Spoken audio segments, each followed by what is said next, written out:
Well, welcome everyone. And what I'd like to, everyone has a copy of the outline for today, I hope. I have quite a bit of material that I hope to present to you. And my idea is if we can get through that portion of it this morning, then after lunch, we're going to take it a little bit deeper, and it'll be a time for a little more experiential and having this really be applied to your concerns and the things that brought you here.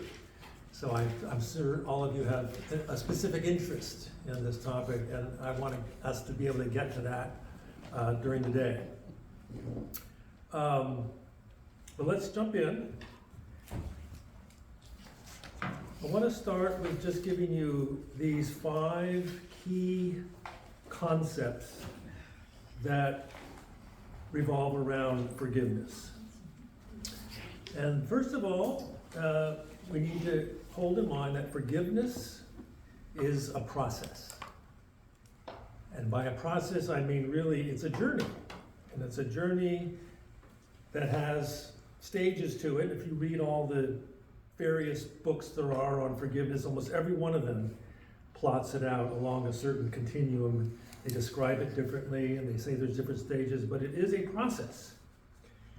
And it's a journey, and it is really a journey of transformation. That is because when you have forgiven, you have been changed.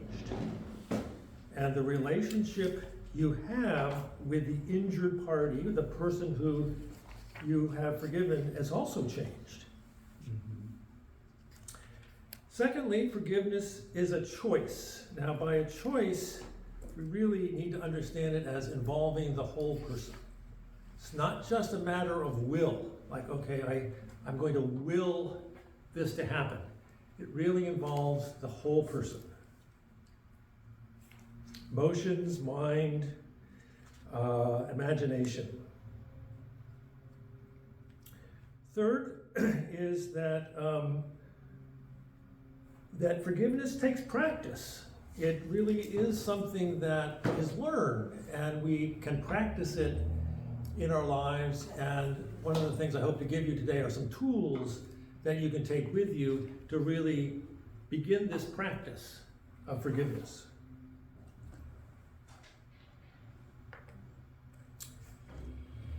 Forgiveness as such can become a way of life. It's not just something that we do once and it's over. I hope for us to see today that it's a way of looking at all of life. That it's a disposition that informs really our whole view of ourselves and those around us. So it can become a way of life. And finally, forgiveness is freedom. And what that means is, through forgiveness, you are discovering the freedom to really fully be you. Because without forgiveness, we find our lives remained trapped, stuck, in the past. And so you're being inhibited in your own development by refusing to forgive, basically. So we could say that in a way, people who have problems with forgiveness are arrested in their own development. So those are the 5 key concepts.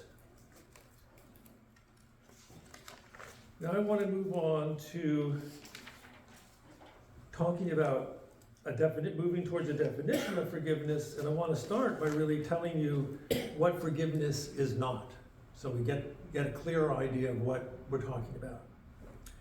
So first of all, forgiveness is not, it isn't pardoning, it isn't forgetting. It isn't a transaction. It's more of a thing that takes place it's a solitary process between 2 people. forgiveness doesn't necessarily mean reconciliation either.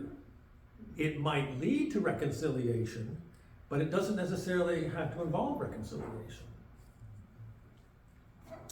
Forgiveness isn't, yes? You said it was a solitary Process between two people. that involves two people, but it's solitary in that you're the one doing it. I get it. Yeah. It isn't condoning the behavior.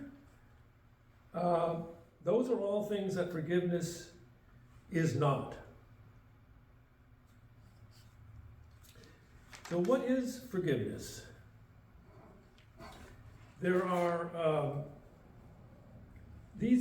by the way, the material I'm presenting you is, give credit to this author, Beverly Flanagan, who wrote a couple of books, but the book that I'm using is called Forgiving the Unforgivable.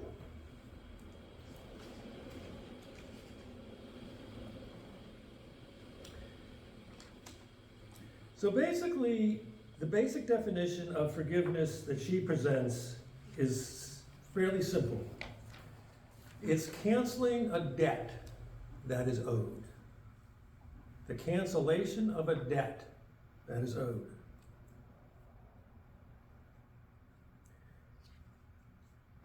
Secondly, it involves people with whom we have some kind of relationship. As I said, it may or may not involve reconciliation. And the primary way in which we hold a person in debt is through resentment. So when you're resenting a person, when you're holding them in resentment, you are holding them in debt. You are looking at them and you're saying, you owe me. You owe me.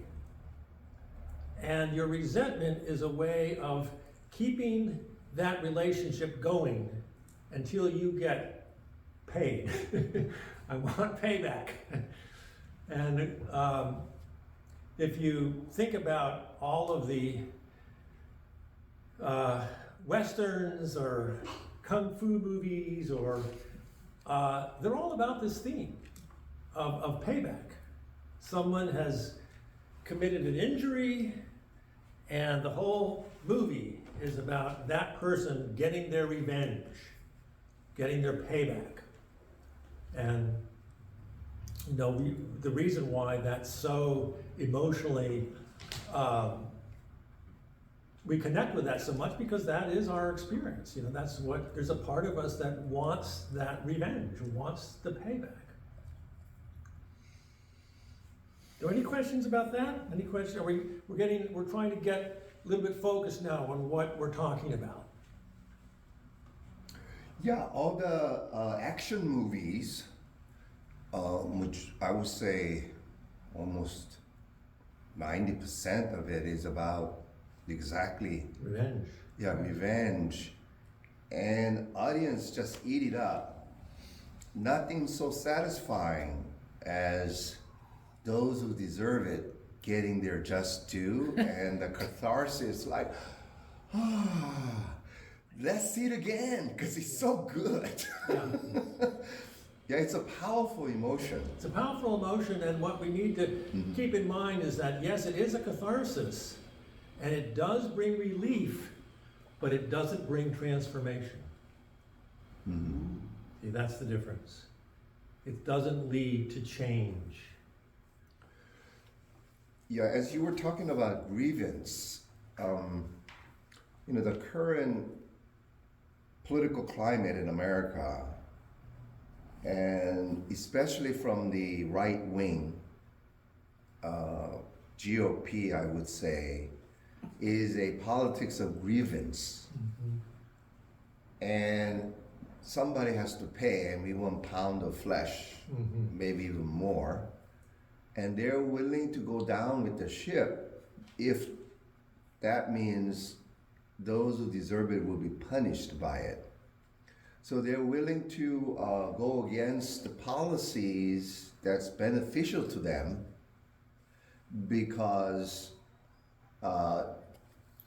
hurting those who promotes this great policy, but if I could hurt them, that's more important. Then, Right, I'm willing to drink the poison, rat poison, hoping that the other will die, but willing to do it. It's that kind of mentality yeah. that's going on, and it's pretty disheartening. Yes, it is. Anne Lamott, the writer Anne Lamott, has a quote, I believe what you're referring to, says, resentment is like eating rat poison and then waiting for the rat to die. Oh. Yeah. Excuse me. My husband and I are now, I guess it's an old program, but we're watching Suits on Oh, Netflix, yeah. which is the lawyers. Yes. Holy moly. It's so about get them, and then now you owe me, and then now they're gonna get you back, and then they're gonna get you, so it's just a continuous getting back. Yeah. Oh, it's unbelievable. Well, to me, it's like a man-made design. Like our justice system, you have to pay a certain amount for your infraction. You know, a small infraction is fine, and a big infraction is, you know, this huge thing where, to me, forgiveness is more of a spiritual element. Exactly. I mean, all that we're talking about is the it's sort of man-made structures that we have in place that are hobbling along, trying to keep the whole thing together, but it's not transformative. It's not allowing us to evolve as human beings. It's keeping us the same over and over. Yeah, nothing new.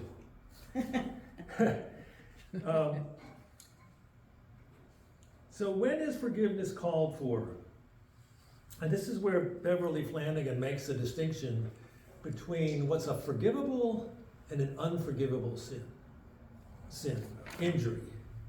So, for example, you know, this morning on the freeway driving down here, I mean, I can't tell you how many cars, you know, sped past me and zipping in and zipping out, and you know, I'm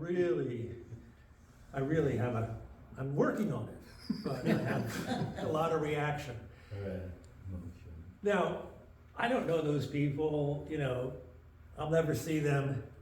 It's not like I've been injured where I need to forgive them, right? I've forgotten about it, pretty much. That's not an unforgivable injury. An unforgivable injury,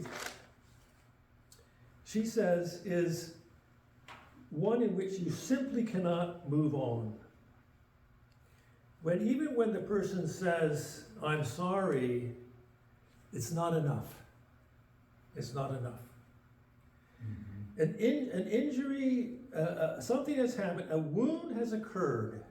See, some sort of damage has been done, and I'm not able to move on. That's what she's calling an unforgivable injury. Those are the ones we're talking about today, the ones that affect our lives, and that we carry. So what exactly is this unforgivable injury? There's 4 items there, if you'll see on your handout. The first one, it's an injury that assaults your belief system. It assaults your belief system. We'll talk more about that later.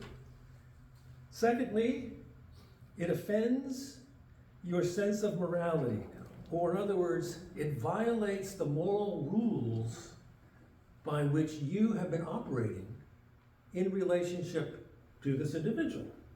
The moral rules have been broken.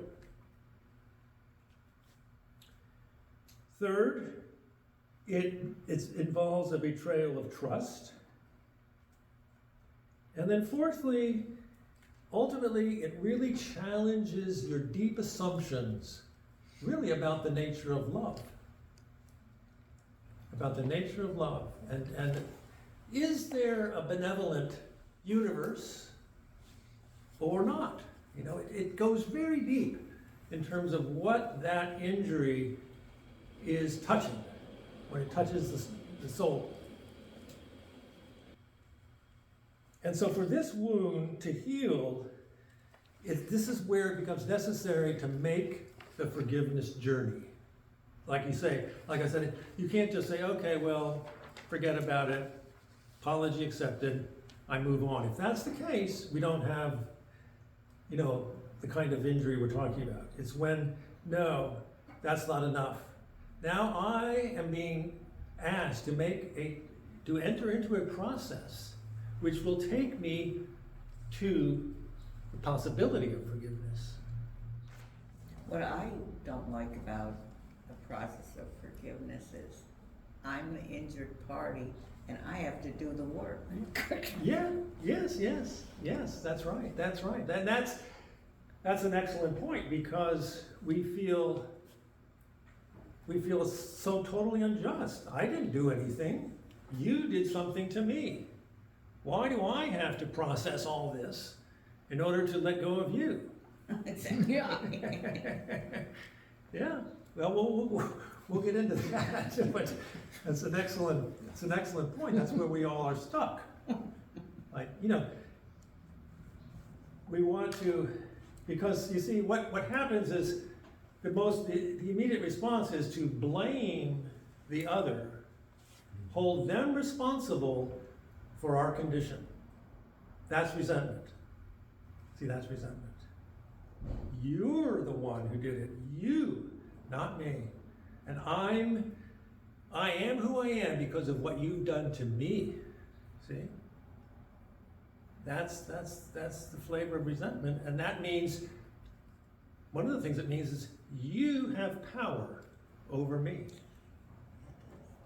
Right? Yeah. Let's talk a little bit more about these moral rules. Each type of relationship we have in our lives operate according to different expectations, right? So you have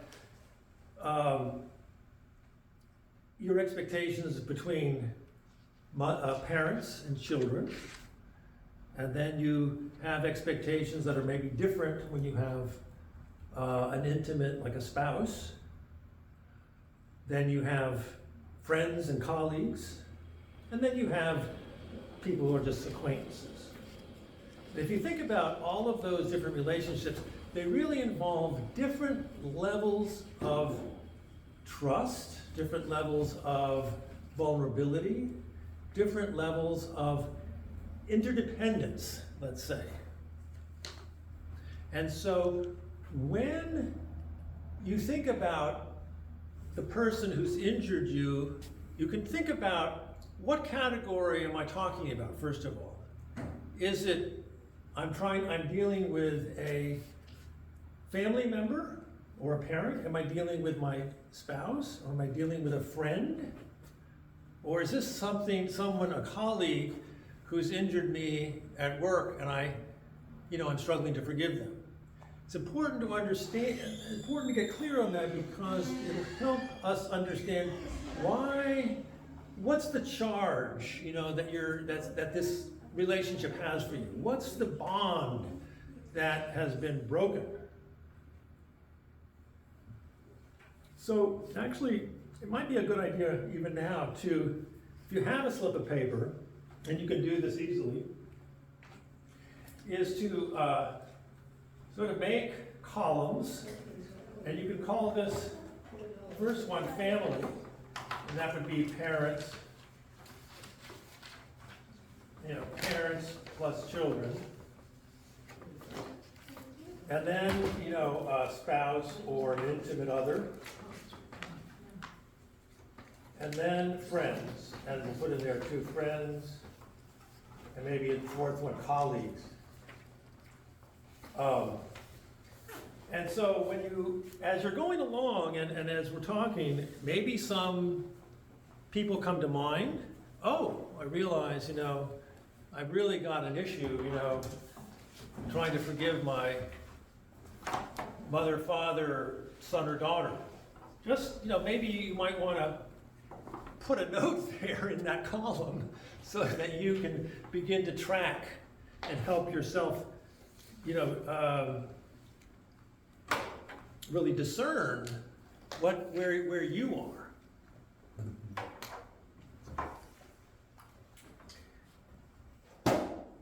So each level of relationship involves moral rules that are either spoken or unspoken, and these are assumptions or expectations which we have agreed upon and have decided we're going to live by those moral rules. So the most obvious one I always use is in a monogamous relationship, such as, a marriage, the moral rule is, okay, we don't go outside of that relationship for emotional or sexual pleasure. That's the moral rule. Now, when someone has an affair, they're breaking that moral rule. They're breaking that moral rule. And for most people who have gone through that, the journey to, if there is going to be a forgiveness, that journey is going to be made. And when it's over, if the couple stays together, that relationship will not ever be the same. It'll be a different relationship. That's the transformational part.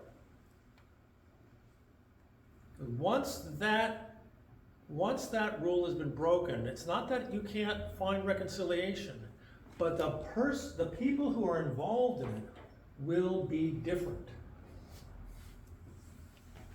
You'll be different. Moral rules define the limits and boundaries of behaviors that encroach upon each other's freedom. So again, in this example, let's say one of the partners in the relationship says, well, I'm a kind of a free spirit. I don't believe in, just being tied to one person. So if they're going to enter into that contract, they are going to have to abide by, I'm going to give that up. For the sake of this contract, I'm going to give up my freedom to go out, and fool around with whoever I want, because that's the choice I'm making to abide by that set of rules. So, it's important to understand that, there's these rules encroach upon a certain amount of freedom in the sense of I don't get to do anything I want.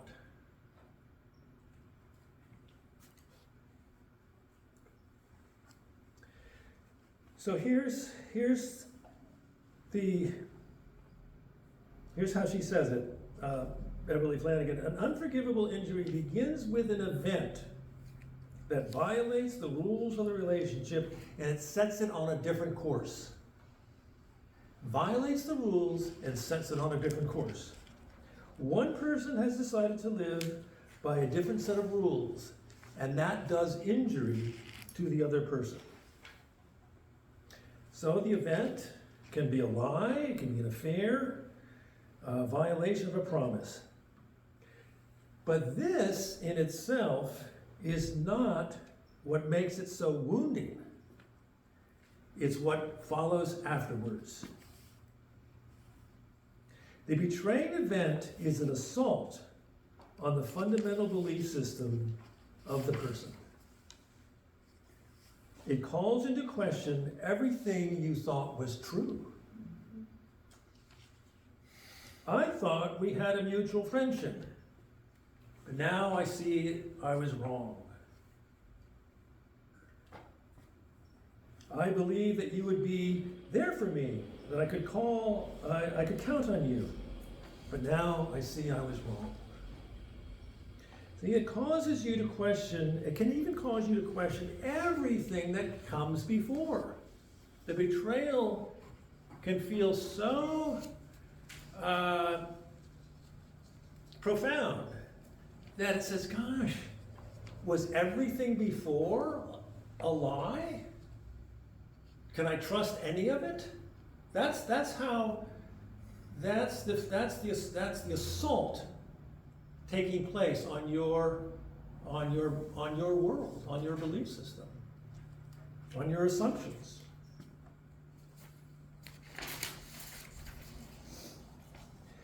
Unforgivable injuries are injuries that end in separation from beliefs. They are a profound disturbance of assumptions.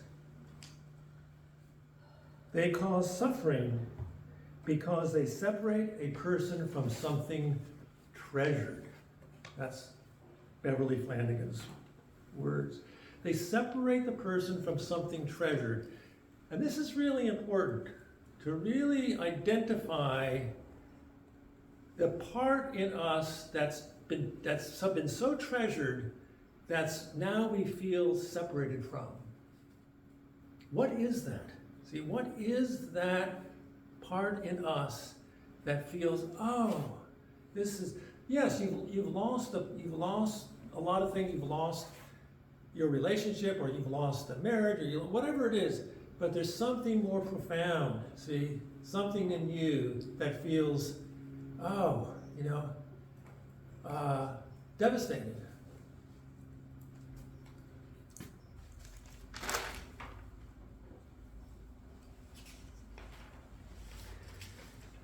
She describes 3 levels of this kind of damage, the 3 levels of the damage to our beliefs. 1 is the assumption that the behaviors of other people in our lives can be predicted.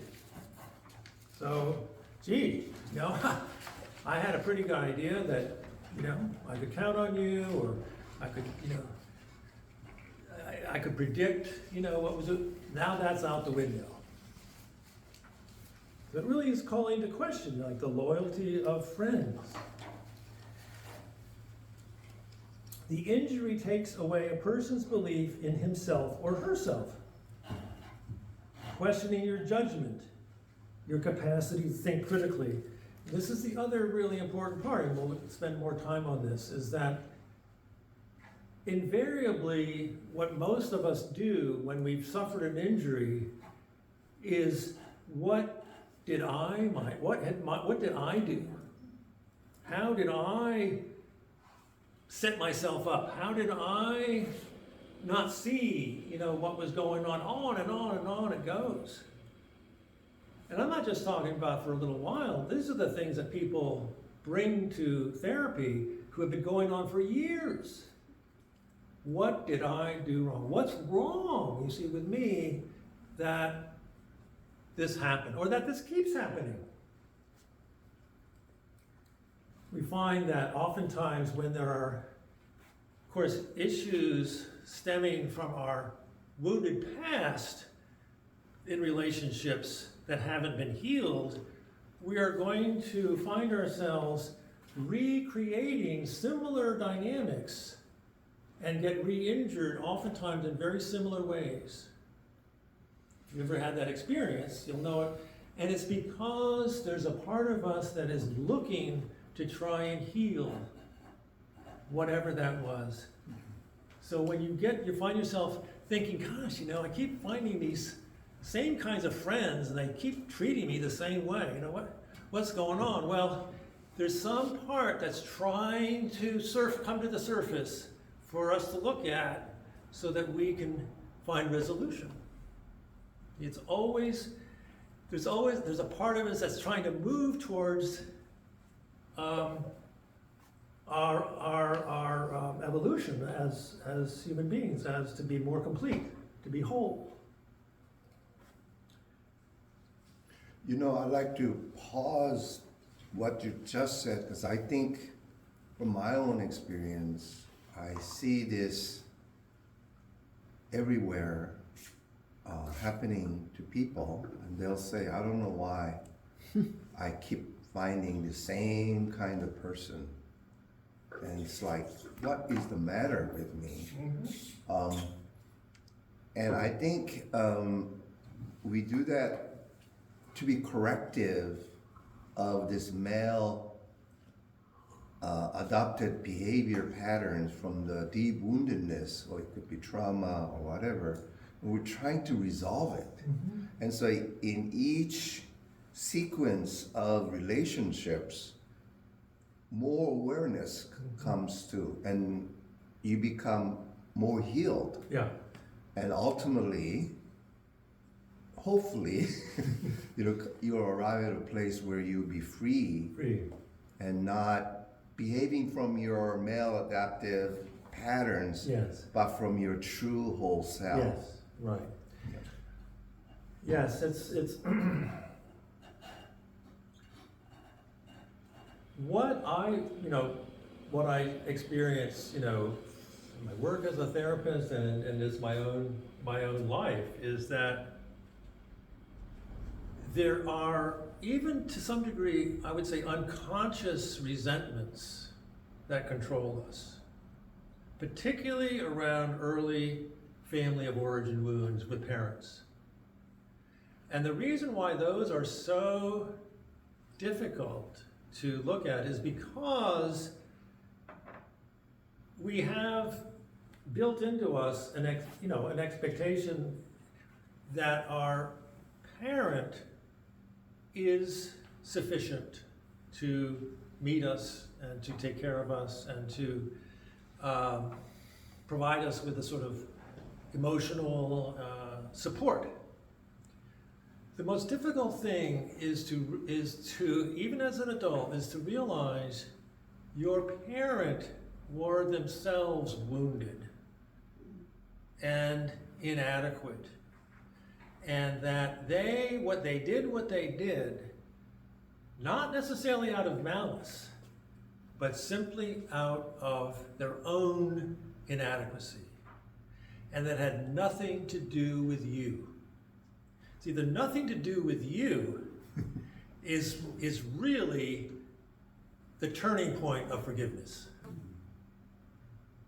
When you stop taking it personally, you have pivoted on the forgiveness journey. It's not about you. It's about what happened to you, but it's not ultimately about you. Very, very important.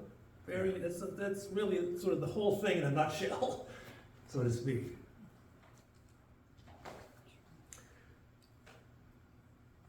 How do you get there? Pardon me? How do you get there? Well, we've only got started yet. We'll get there. Okay.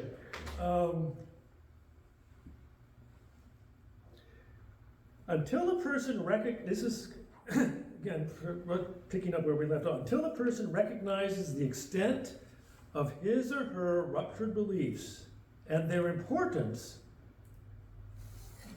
the forgiveness process really cannot begin.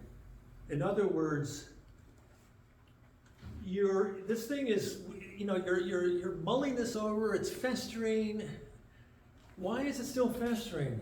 Because you haven't named yet, why is this so important? What's the value here? What is it, the thing that's been treasured in me that's been lost?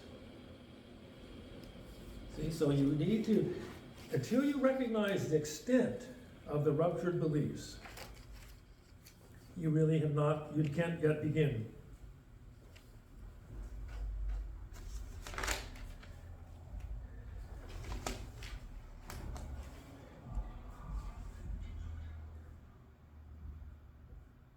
So just a little bit more about this relationship with parents and children. The reason why, again, that's so primary is because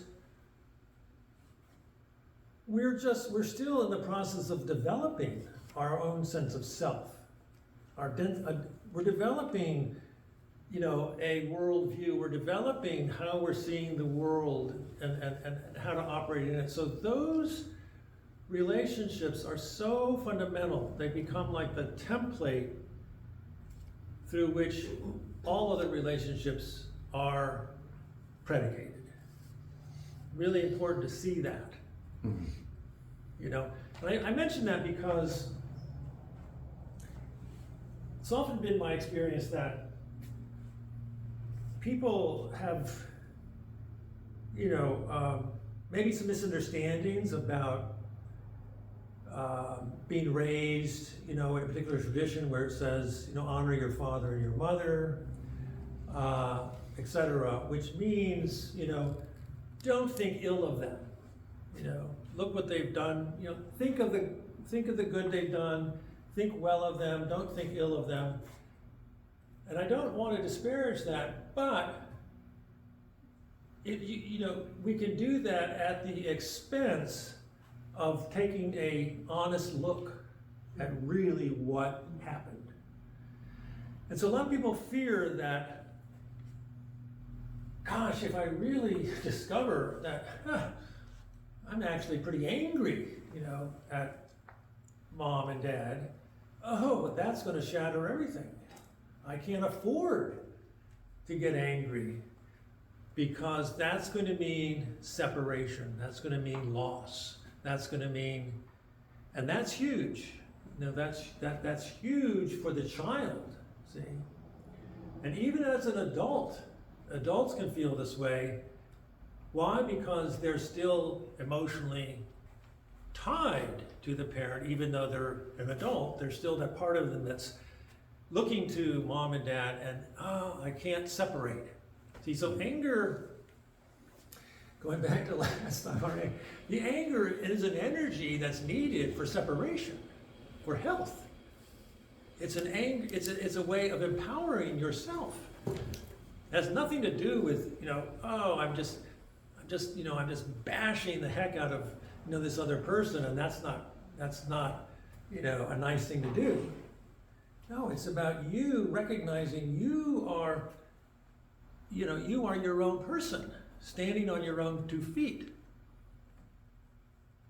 And these, really, I guess what I'm trying to say in a long way is that anger and love are not mutually exclusive. They're not mutually exclusive. Also, when you are a child, adults are gods. Mm-hmm. And when they do you wrong, it's my fault. Yeah. They are doing because I deserve it. Because these are gods. They Yes. can't be wrong. Right. And then we carry that through our adulthood, believing that I'm not worthy for their attention, love, worth, because look, these gods treated me as who I am, worthless, unlovable, and so forth. Yeah. And I found how, adults carry that and live with that belief. Yes. And it would be good to hear, how do you heal that Mm-hmm. as adults? So every child invariably will blame themselves for a deficiency that's actually in the parent. And the reason why is partly what John's pointing to, is that I can't afford to see my parent as inadequate. It's absolutely unthinkable. Unthinkable.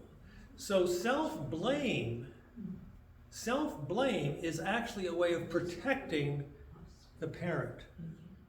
I'll blame myself, because I can't do anything about you, but I can do something about me. Blame myself, I'm the problem, and now I'll spend my life trying to figure out what my problem is. Yes. And you know what, Allison, you as a parent always say, I'm doing this because I love you. You know, that I'm trying to help you acquire a skill, or I'm trying to help you become more grown up. So on top of not feeling well, you absorb, well, they just love me. Yeah, right, exactly. And it hurts me more It hurts than me you. more. This hurts me more than it hurts you. Yes, Yeah. So yes, it's invariable that we do it because it gives us a sense of control. And because to turn the tables, to say that, no, it's not me, it's you, means, oh, that changes everything. Like, I don't have any control over that. You know, I'm now seeing through a very different lens. And believe me, that is pivotal.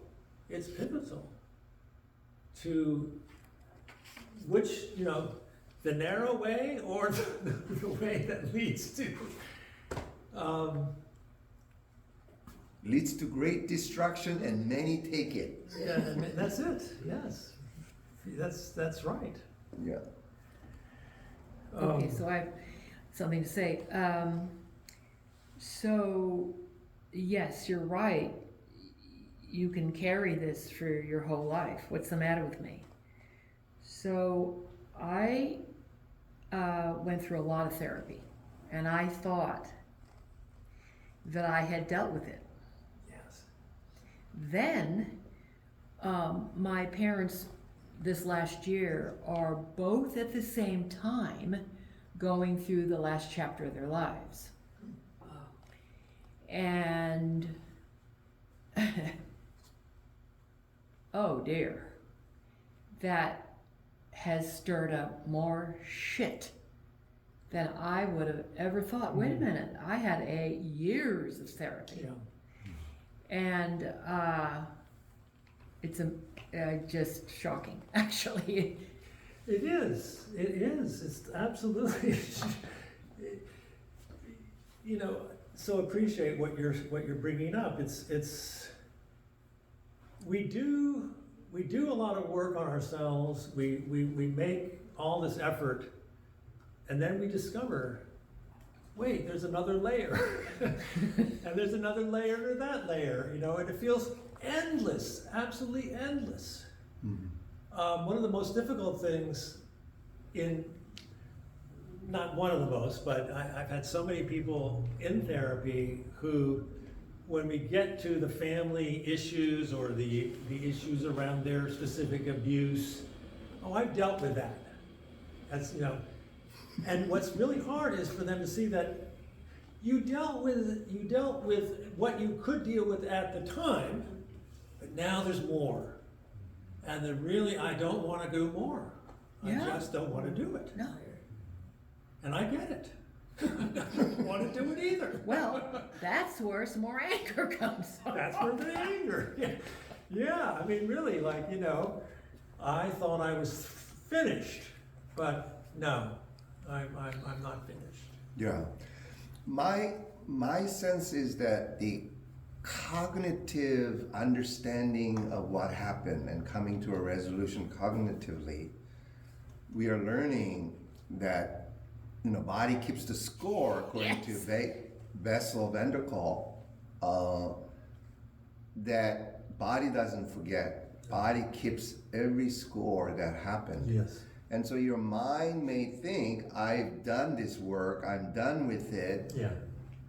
but the body still Yeah. has that trauma or Yeah. woundedness buried. Yeah. And so then gets triggered, like you were saying, and then he comes up again. I said, oh, all that years I've done this, still coming up. Yeah. Yeah. Yeah, and you know, we don't need to go looking for these things. These things will find us. That's right. Right. So if you're living your life and you're having pretty much of a good time of it, just don't worry about it. If there's something that needs going to get your attention, it will. You know. Yeah, so the only, the value, the necessity of going back to the past is to get unstuck, is to do the forgiveness piece so that you can move forward. Because as long as there's resentment, you're recycling old stuff. You're not free. You're not free.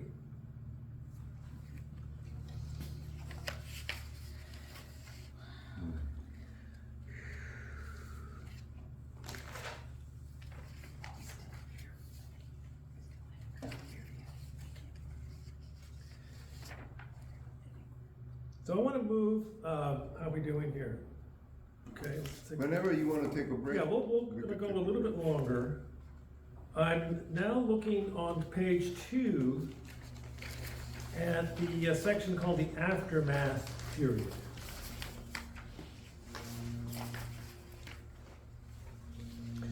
So after an injury occurs, there is an aftermath period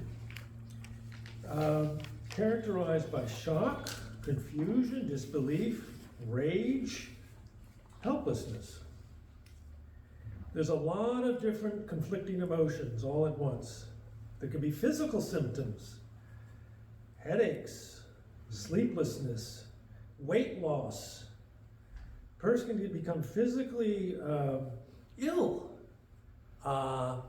depressed, numb.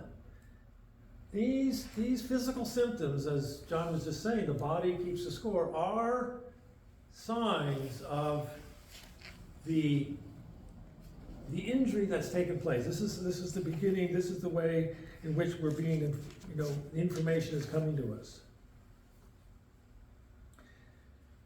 This is a normal response to being deeply injured. And what at root is going on is an internal struggle to try and answer these 3 questions. 1, did this really happen? Now, if some of you can think of a situation where you caught so off guard by an event that just was so disruptive, there is this moment like, I can't believe this. Is this real? It's like, it's so out of keeping with your worldview, it's so that you're in a state of shock. Can't really believe, did this really happen? So this is denial, not wanting to accept that a person we love betrayed us. Secondly, a common response is it over? When someone has lived a life, let's say, of a lie in a relationship where they've kept all kinds of stuff secretive and unknown to their spouse, and now it starts to come out. How they were cheating, or there were financial misdealings, or that they've just discovered that they've got a gambling addiction and we're broke. So the person is starting to own up, and the other person is going, oh, how much more is there? Right? You told me this, that's pretty bad. Then you told me this other thing. When is it going to end? That's pretty common. And then the third one is, will I survive? Will I? And so that you're asking yourself, okay, the denial is beginning to lift. Is there more? But inside yourself, you're going, can I survive this? Can I survive this? It's like, at a deep level, we have experienced a fatal blow. Something in us is injured, wounded. Something is dying. What we believed we thought we knew, what trust we had is gone. And we don't know. We don't know, really, is there life after this death? Your world has been shattered. Maybe the relationship you're in you're seeing that I don't see a future here. But it's more than that, it's your whole sense of self. Will I survive this?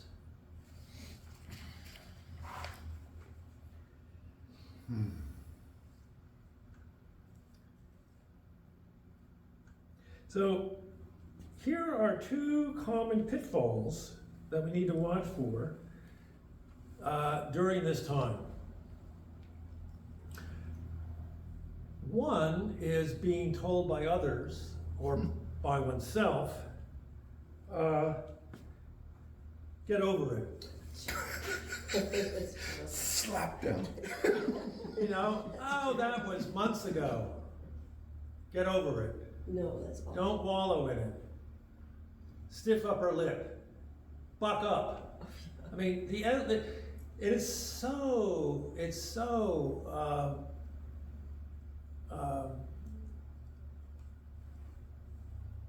undermining of the natural process. Yeah, there's What a about- new term, snowflake. Don't be a snowflake. Don't be a snowflake.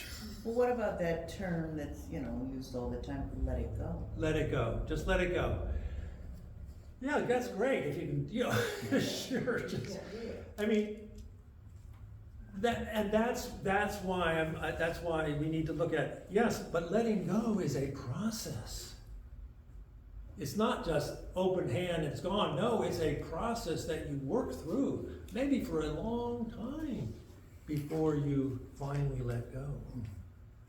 Yeah, because all of these messages, let it go, get over it, are just reinforcing there's something wrong with you. Yeah, I think it makes you feel unvalued, that what Yes. you are experiencing is like not real. It's Yeah. not Exactly. significant. Exactly. You know, and if you were good Exactly. enough, this wouldn't be a problem. Exactly. So it devalues yourself It when you devalues, already yes. feel Yes. devalued. Exactly. Yeah. And,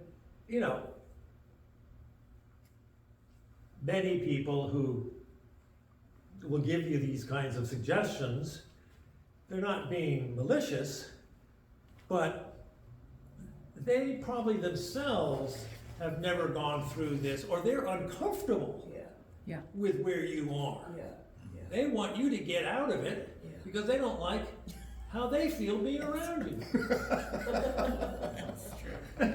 You know? Snap out of it because you're making me depressed. Okay.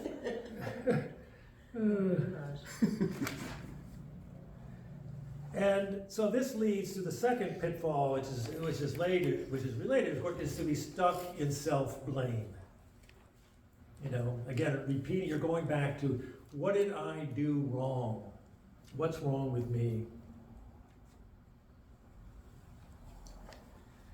And this is not easy to simply not do, because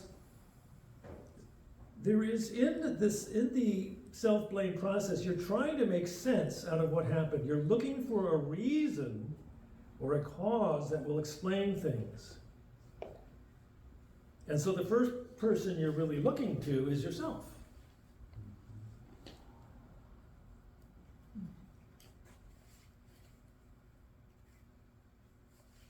This looking inside yourself and looking for the cause, we need to understand it as what you're doing is you're trying to find hope. Because really, again, if you really understand, everything you have is being shattered. Where's my hope? Well, if I could find out something inside myself, that would give me hope. That would give me hope. And some sense of control.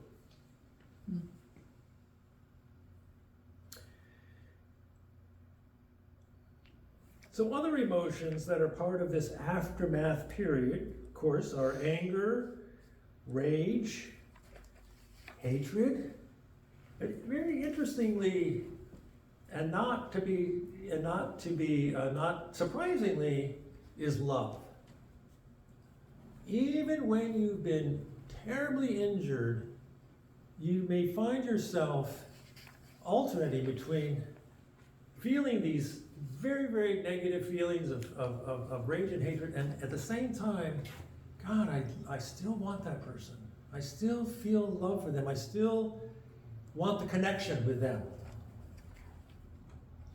And it's natural because depending again on the level of intimate bond you've had, it's your heart that's been broken. See, it's your heart that's been broken. And your heart is looking for a way to mend.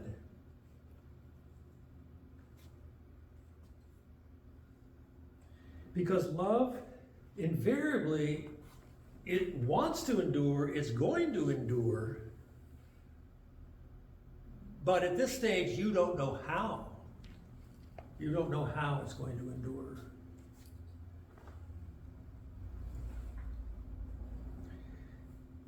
So this period between the, vacillating between love and hatred back and forth, this is where we're going back to what is it in me that's been treasured, the treasure that's been lost. See, it has to do something with your love. And this is where the feeling of shame really becomes a barrier. Oh, see, if I hadn't have loved that person as much as I did, I wouldn't be suffering this way. Shame on me for doing that. That's really important. You take upon yourself a feeling of shame for having trusted, or for having bonded, or for having committed, or whatever it is. That's again sort of circling back to the self-blame, because you feel ashamed of who you loved. That's very important to identify that emotion oftentimes is what goes unnamed, because shame wants to stay hidden. Shame is the emotion that hides itself. And so to be able to name that is the first step in being able to separate from it. You know those tattoos that say love hurts, or, Yes. Yeah. So, I get it. so what is going on in this terrible inner struggle back and forth between shame and self-blame and holding on is that you're still deciding. You see, you're still deciding, do I want to feel the full extent of this injury? Can I actually go into the depths of it? Do I want to do that? Which is really synonymous with saying, do I want to embark on the journey of forgiveness? Do I want to go there? And because the only way I'm going to get through it is I've got to go into the depths of that wound. And back and forth, we're undecided, we don't know. Peter, often I see like Christians, like we were taught to forgive, and so they prematurely forgive. I shouldn't hold grudges, and therefore I should forgive, but they have not done the work of the process of forgiveness. So it ends up becoming a cheap grace as opposed to a costly grace. Yeah. And with your response to that, I think we could take Sure. like a 5-10 minutes break. Before. No, it's very true that we get stuck in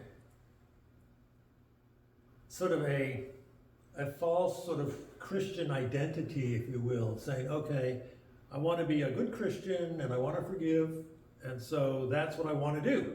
That's what I should do. And so it becomes this effort of will, which is bypassing this other process. It's a bypass. To really be able to, you know, for the things that continue to harbor in us, that's the only way. It's this calling us to enter into the wound itself. And, you know, That would be something to paint. My dream.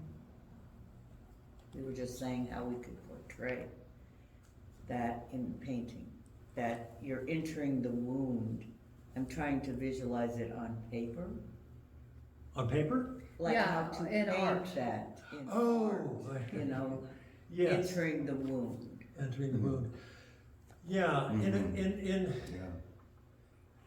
it's almost as if some people have experienced it as in their interior, there's just blackness. It's like they're just like looking at a black hole. You know. Now, that's scary, but if you think about what science tells us about black holes, is that they are believed to be portals to another universe. So, if I go into that black hole in myself, I'm going through a portal to another universe, to another dimension, to another place. See? One of the things that I remembered so well in one of my classes at seminary was a professor who said that when they uncovered some of the ruins at the Delphi, which was the site of the height of civilization, there was an inscription over one of the buildings. And it said, "God sends the wound.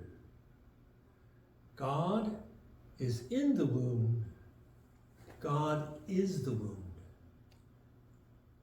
So to think of it as, you know, you are leaving what you're leaving when you enter that wound are all your ideas. But there's no place that God isn't. God is in that wound. God is that wound with you. Yeah. See? I had a dream a few days ago, and I was painting. There was a circle, and I was painting around it.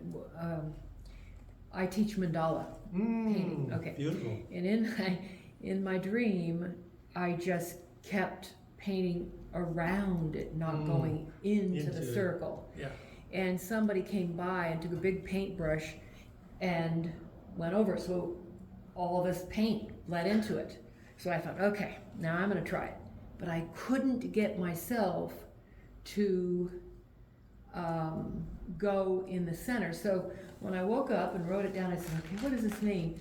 I never thought of it as the wound. So I did do a painting, and what wanted to be in the center, and it was a rosebud. And it hit me like somebody kicked me in the stomach. I really didn't know what that meant, so I painted it that way. But that's cool. I just never thought of it as a wound, but in the painting I entered in it. Beautiful. Yeah. Right. That's a beautiful image. Wound. Yeah. It's the wound. The rose. It is. So could you repeat that again?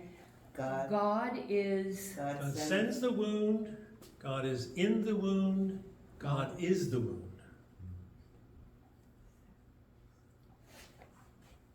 So in the wound, you're not separated from God. No, God, that's wild. Don't you think? Oh my God, can I accept that? No. Well, because God is everywhere. But while you're in this process of hurting Yeah. of woundedness, Right, Yeah. you are thinking that you're not right. Yeah. with, Well, when you suffer, the biblical phrase is, "Why hast thou forsaken me?" yeah, yeah, yeah, yeah. Yeah. That's the human experience when we suffer, that we are separated from God. Yeah, yeah, yeah, yeah. Uh-huh. But that writing on one of the buildings of the Temple of the Delphi is saying, even in that wound, you are in God. Right. Yeah. Which when you're feeling like, excuse me, but shit, you don't think that God is fair. Right. Yeah, But he Exactly. sends it, God sends it. that's what this says. So Right. the wound is part of the living Mhm. experience, right? I mean, like, why else would it be sent? Yeah, I mean, how do you cope with that first sentence? yeah. Well, yeah, we should take a break. We left off with this being at this sort of pivotal turning point where we realize that if we're going to resolve the conflict, that we're in when we're discovering that we've been injured, is that we need to enter the wound that we've experienced and really follow it to its end point. And that's not an easy thing to do. And it's not something that necessarily is going to take, it's not easy and it's not quick. I mean, seriously, in some things, it may take most of a lifetime to reach that depth of the soul where you will really find, what is that treasure? What is that point that I've always needed to experience, that place inside of me that, I've always been looking out to find, looking to the other. So, just to continue from there, when we're in this ambivalent point, we can't say if I'll forgive. I don't know if I'll forgive. I can only know that if I'm going to forgive, it's going to happen as a result of going into that wound and allowing the process to unfold.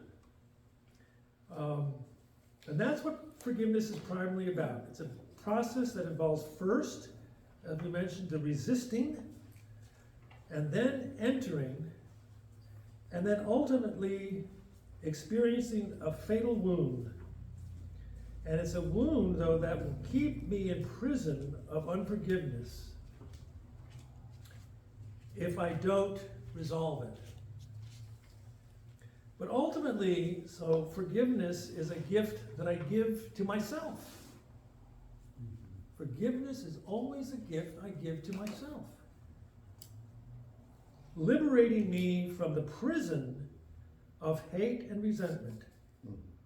So when you forgive, you are truly free.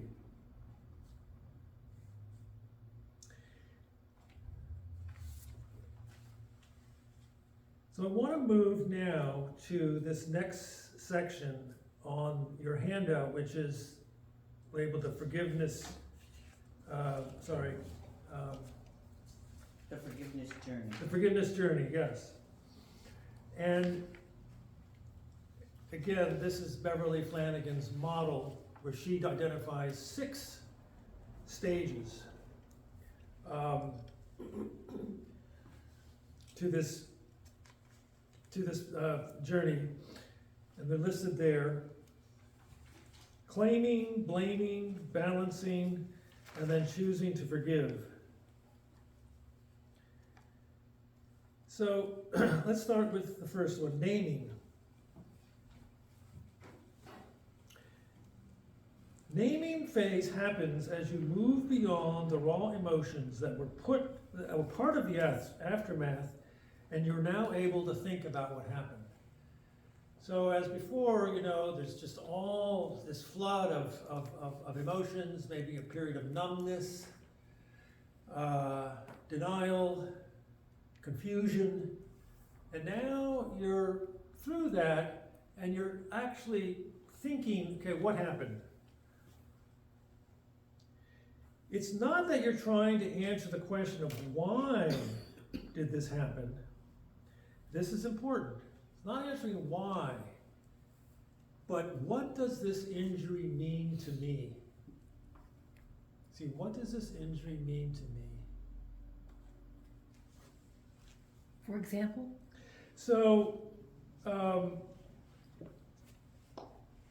for example, in terms of the rupture to the relationship, it might mean this injury means that I potentially may have lost this relationship.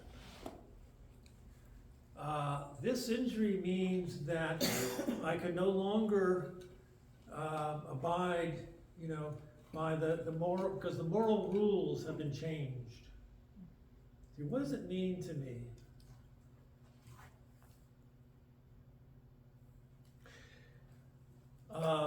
This is an old example, and maybe, but I think everyone will remember this, the Bill Clinton years, when when he was caught, in his little mishap, that we learned that Monica Lewinsky confided in her friend Linda Tripp about what happened, and Linda Tripp was recording the conversation. Remember that? Yep. Not really, Yeah. but. A total betrayal Mm-hmm. of the trust that she Yeah. had in her friend. Right. Total betrayal. So that would be an example of this period of naming. The naming phase is the process by which you identify what values have been compromised, what beliefs of yours have been shattered, what rules have been broken. The overall objective that you're working toward is to be able to interpret for yourself what is the meaning of this injury for you. Does it mean I'll never confide in another person again? I'll never talk on the phone, or does it mean I'll always make sure no one's recording my phone messages? What does it mean to you? The meaning of the injury relates to your beliefs, because it's your beliefs that have been shattered. There is a loss. As you move into that loss, you start to embrace the fact that something you treasured is gone. And now you're engaged, you see, in a search for meaning. That particular relationship and the meaning that's gone. Now you're searching for meaning. There's a need to make sense of things, and right now, see, nothing makes sense. It's important to acknowledge the loss of meaning is normal. It's part of the forgiveness process. Now, this is difficult because, this is hard to do, and we tendency to shut down. We just want to, get out of the space that we're in and shut it down.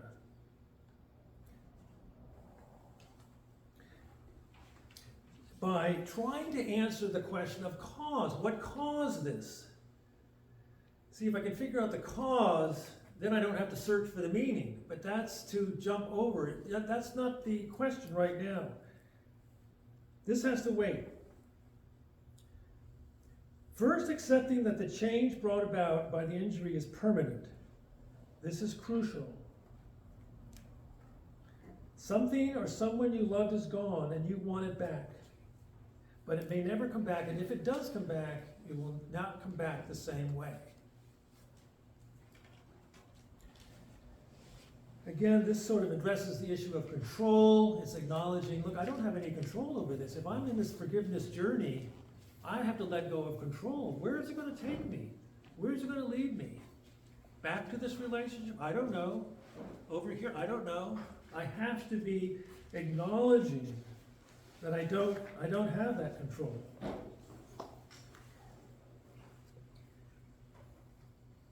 The only thing in your control is the fact that the moral boundaries of your relationship can no longer be mutually defined with the person who harmed you. That moral contract is over. Yet to be determined is if there could be a new contract.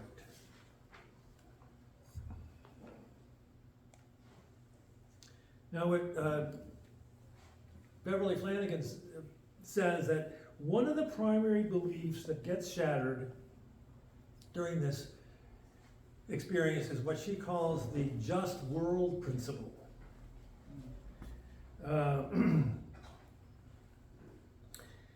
This is the construct that assigns reasons to why bad things happen. Bad things happen for a reason. Which is another way of saying if you got hurt, you must have deserved it, or someone is to blame. So this all comes from the old idea of reward and punishment. You know, that we have a way of dividing up things so that we believe that if we do this, behave this way, you know, good will come, and when it doesn't, geez, you know, that kind of shatters my belief in that there is a just system.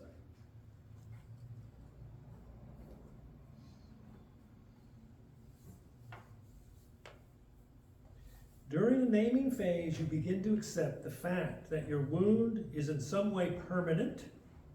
You don't know the cause, you can't control it, and your construct of justice has been destroyed. So here are some of the obstacles that might present themselves during this phase. We've already mentioned this one, is the tendency to believe that you might be making too much of it. Am I overreacting? Boy, I experienced that a lot it's not uncommon. People question, am I overreacting to feel as hurt as I feel? Am I overreacting to feel as angry as I am? Now, it may be that the intensity of your emotions towards that particular thing are being fueled also by memories of the past. I'm angry at my friend, but what I realize is that because that injury is the same injury that was caused years ago that I haven't resolved, and now you're getting the full brunt of my feelings. I think that's true in that when something very bad happens, I often feel like it opens a door to all that stuff in the past. Yes. Absolutely. Yeah. So there is the thing that happens in the present, and that needs to be looked at. But yes, has a door been opened that's allowing me to look at something still unresolved, something that's still trying to get my attention.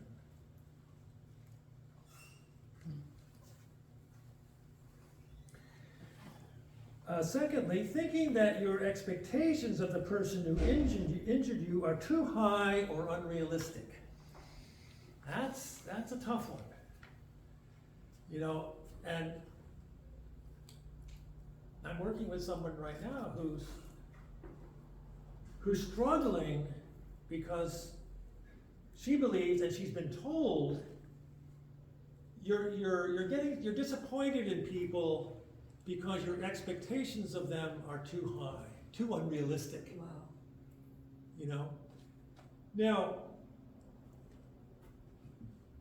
I say, no, they're not too high or too unrealistic, they're just misinformed.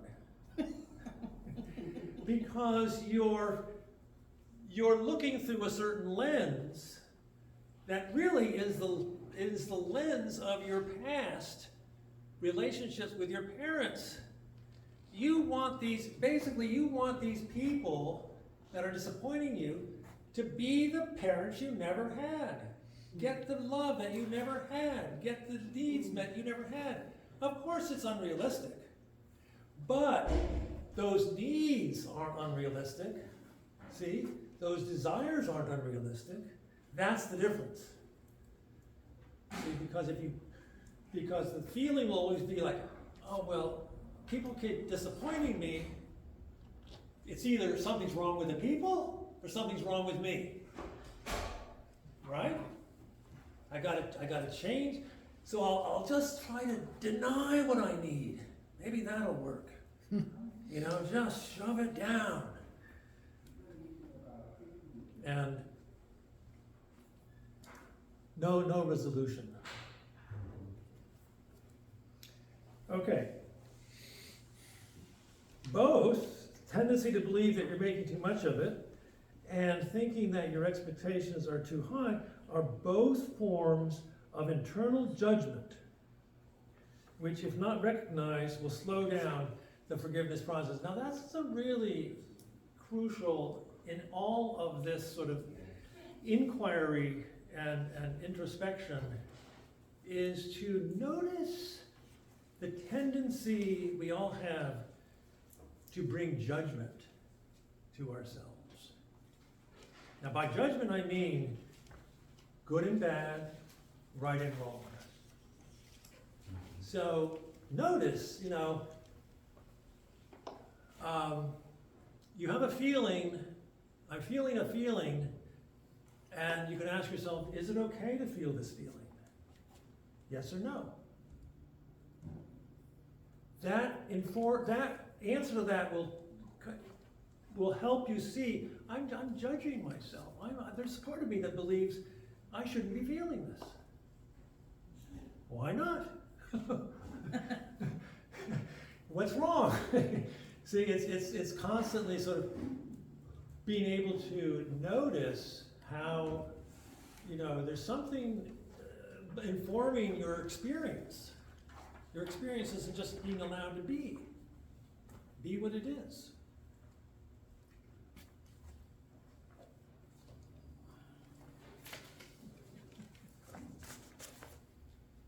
So that's the naming. Naming, and I think we've also done claiming. Haven't we? Yeah. I think getting to the point of being able to name the injury is huge. It's huge. Oh yeah. Yeah. Oh, absolutely. I've got something that I'm trying to work through that happened several years ago. I'm still not clear what the nature of that injury was. I know who it involved. I know some of the feelings, but I'm not sure why it's still unclear to me what it was about. Meaning connecting with your treasure. Exactly.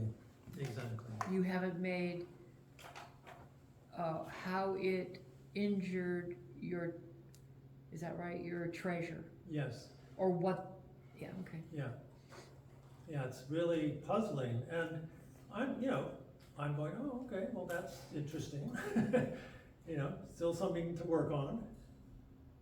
Forever. Forever. Yeah.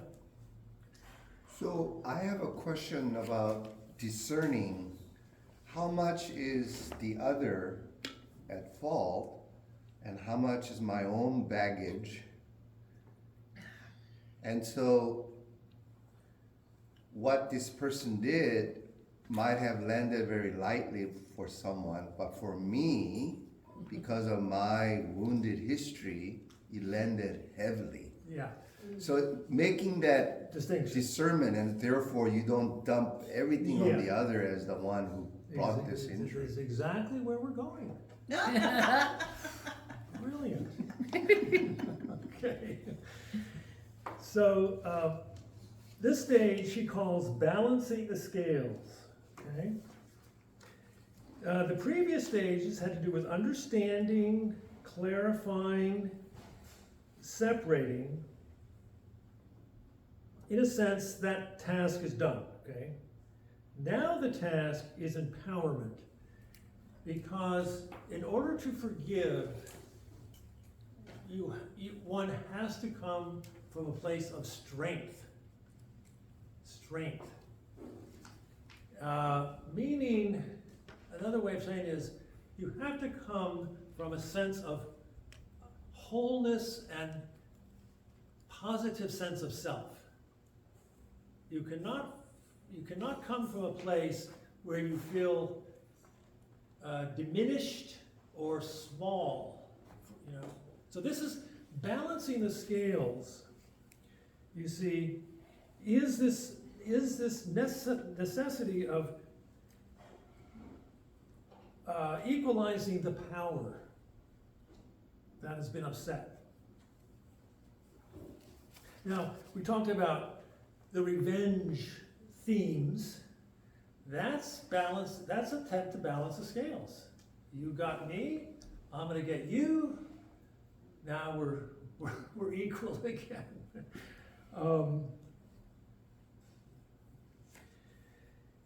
So we want to try and balance. We can go about trying to balance the scales in various ways. So revenge is one. The other one is to punish the person by taking away choice. Taking away choice.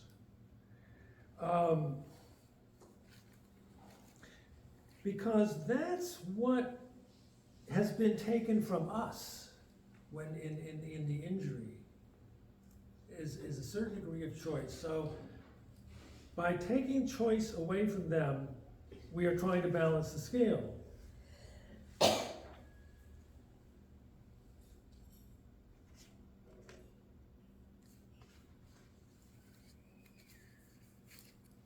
You know, I think we've skipped this. I think we've skipped a step. I think I did. Blaming the injurer? Claiming. Oh. Yeah, before we get to balancing, we need to talk a little bit about claiming. Let me see if there's. It's number 2. Yeah.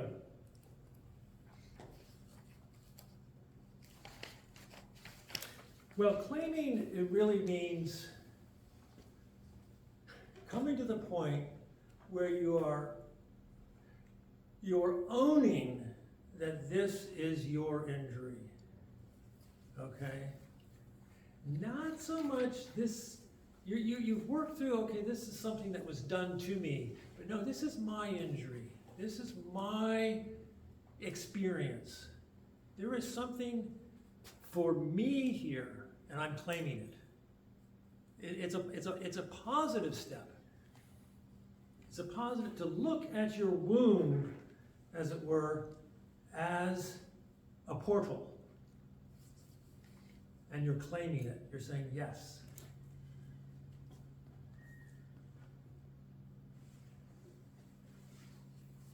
I've always liked that word for some reason. It resonates with me. The word portal. In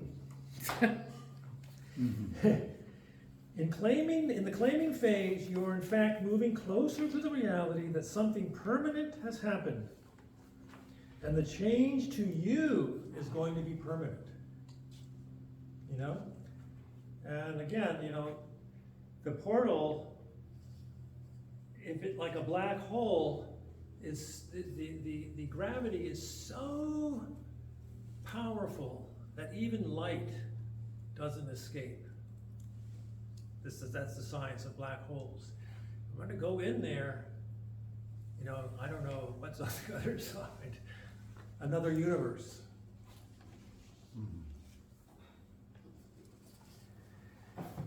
So, when you claim your injury as yours and not anybody else, it is the first move towards empowerment. You are saying, my injury is my own, and therefore, my forgiveness is my own as well. See, forgiveness is the gift you give to yourself. Sorry, thank you very much. It's very very interesting, and I really intend to read the rest of it. Okay. I Thank might you for get that coming. book too. Good. Losing people again. So one of the tasks during the claiming phase, again, is separation. Now this is getting to what John was bringing up. In separation, it's important to distinguish and separate out what belongs to you and what belongs to someone else. See?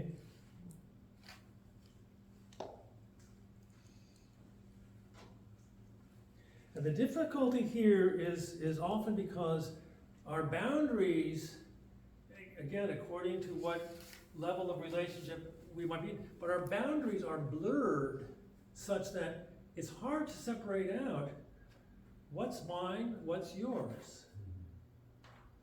Of course, you know, if you look particularly at the early stage of life, we are merged with our parents. The boundaries are very diffuse.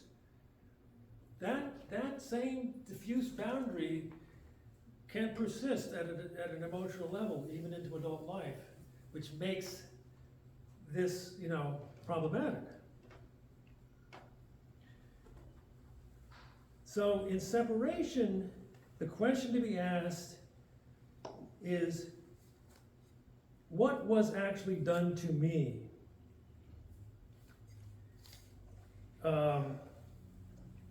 This is difficult because the me in question may be an identity as mother or father, and the sense of self and self-esteem that has been connected to that identity. So,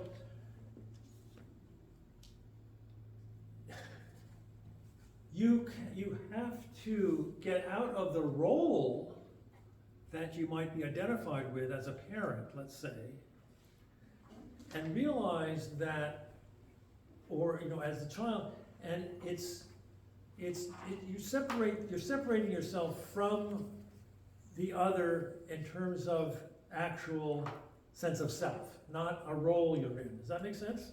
Mm-hmm.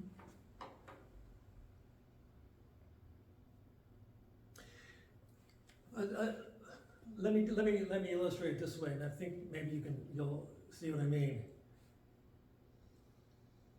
Have you ever had the experience in relationship where you feel that, oh, if I do that, if I get that experience or that thing, or if I make that choice for myself, I'm going to take something away from somebody else.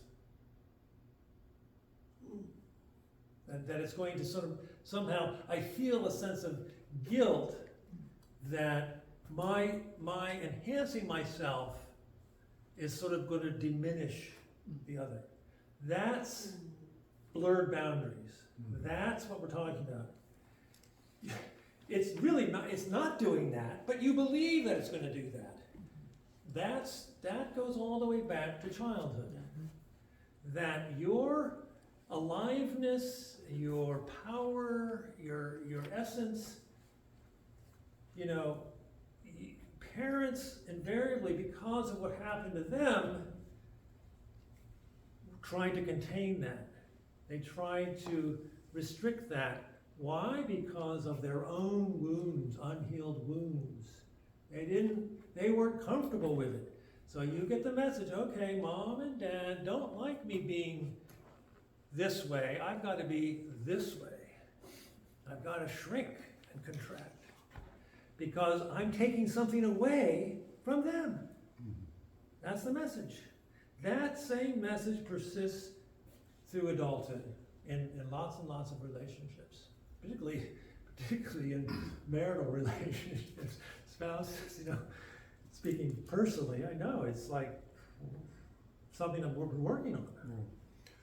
Something that happened this week where I gave a woman an opportunity to be seen and share, and her response, which was surprise to me as a man, is that if I do that, then there'll be people who will be resentful that somehow John is giving this person particular, opportunity to shine when I've been here longer than you have, but John never asked me. And so, but in my mind was, it'll be such a blessing for you to share this. But that was her thinking. Mhm. And so she was reluctant. I said, that's interesting that you thought of it that way. I never even occurred to me that was, An issue. Yeah, issue. But it was for her. And then I thought, would this be an issue for men who ever think like that? If I come and show up, that I might make other people feel jealous of me or whatnot. But anyway, I maybe that's more prominent for women. I may be wrong, but that was just my intuitive guess. But it was interesting that was a concern, That was a concern, yeah. yeah, for her. Mhm.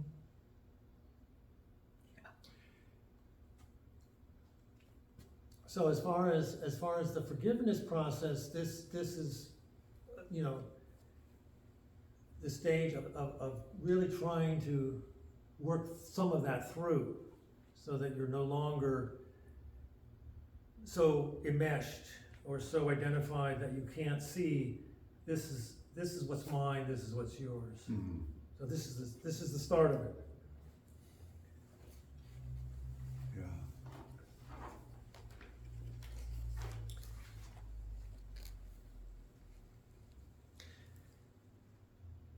What is really, what invariably we need to look for when that kind of experience is happening is what am I unwilling to look at in myself because I'm so focused on how other people are going to be, I'm worried about how other people are going to be responding.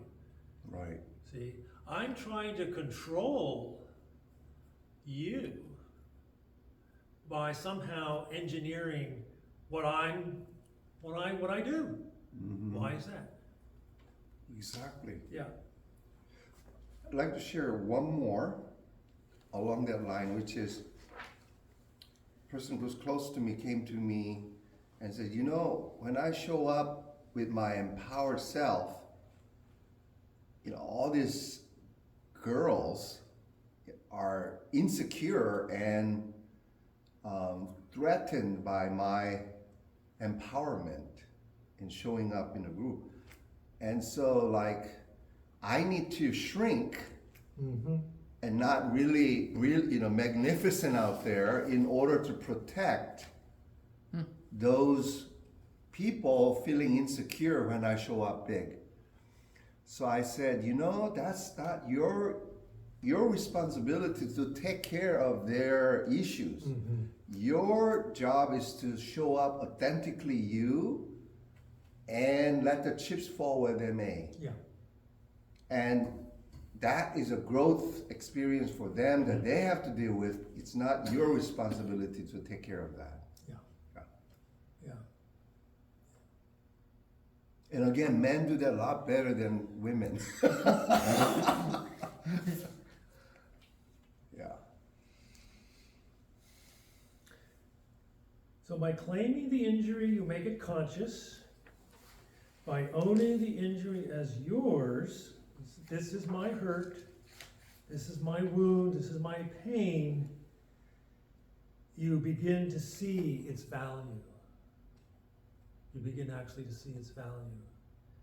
The That's gonna be great. The example that Beverly Flanagan gives is that if you prick your finger with a pin, it feels, it hurts a little bit. And so in a way, the signal is saying you pay attention to that because the pain is indirectly a signal to you that, wait a minute, you're injuring yourself, you have value, you are loved, pay attention. So the pain is a signal and a sign that you're loved. Your pain that you're feeling is not a sign that you're deficient. Actually, the reverse. It's a sign that you are loved. That's moving things, like I was saying, towards you can only forgive from a position of strength.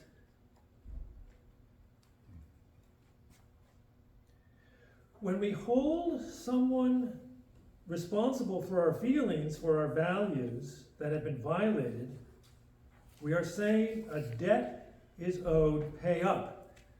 The focus is on the other. Pay up. You owe me.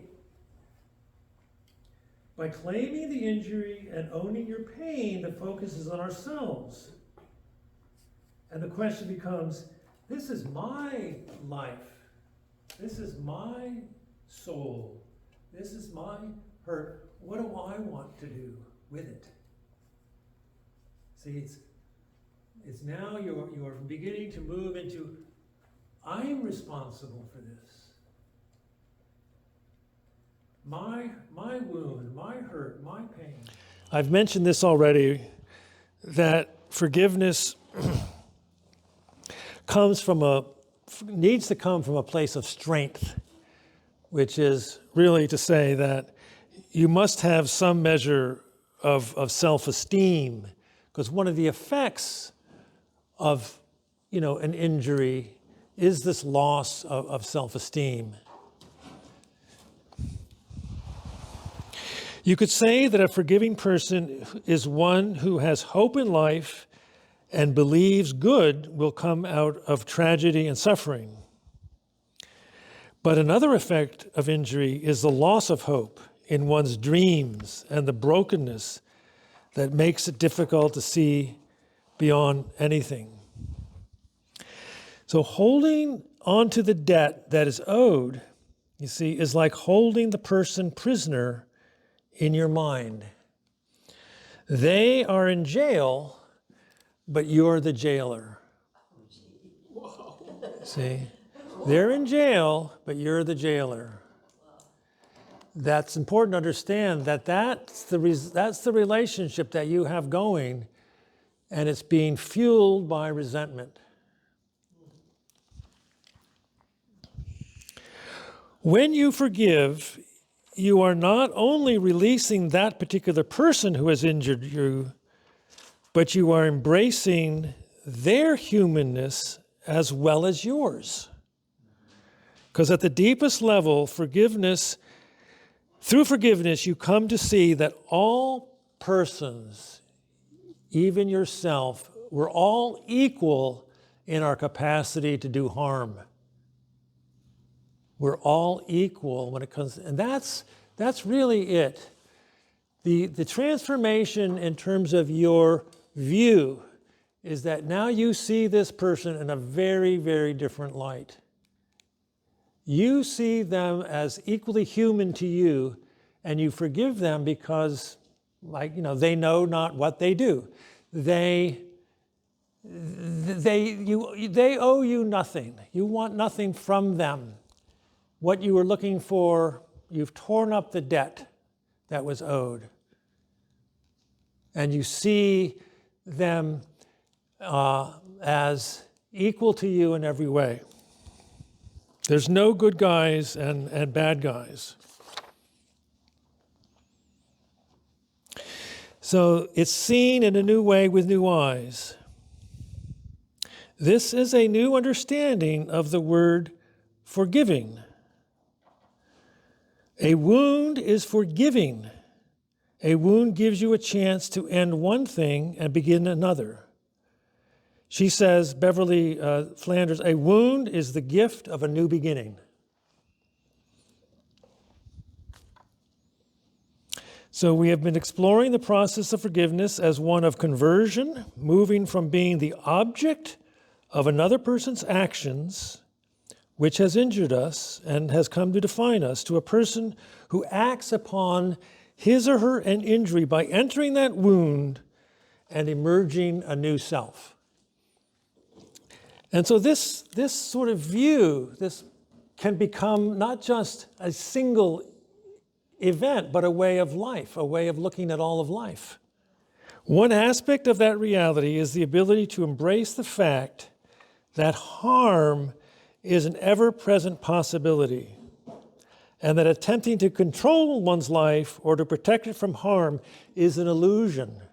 Now, this is important because when we're injured severely and we close down our heart and we're protecting our heart, you see, we're trying to control because we're saying, that hurt and I'm never going to let myself be hurt again.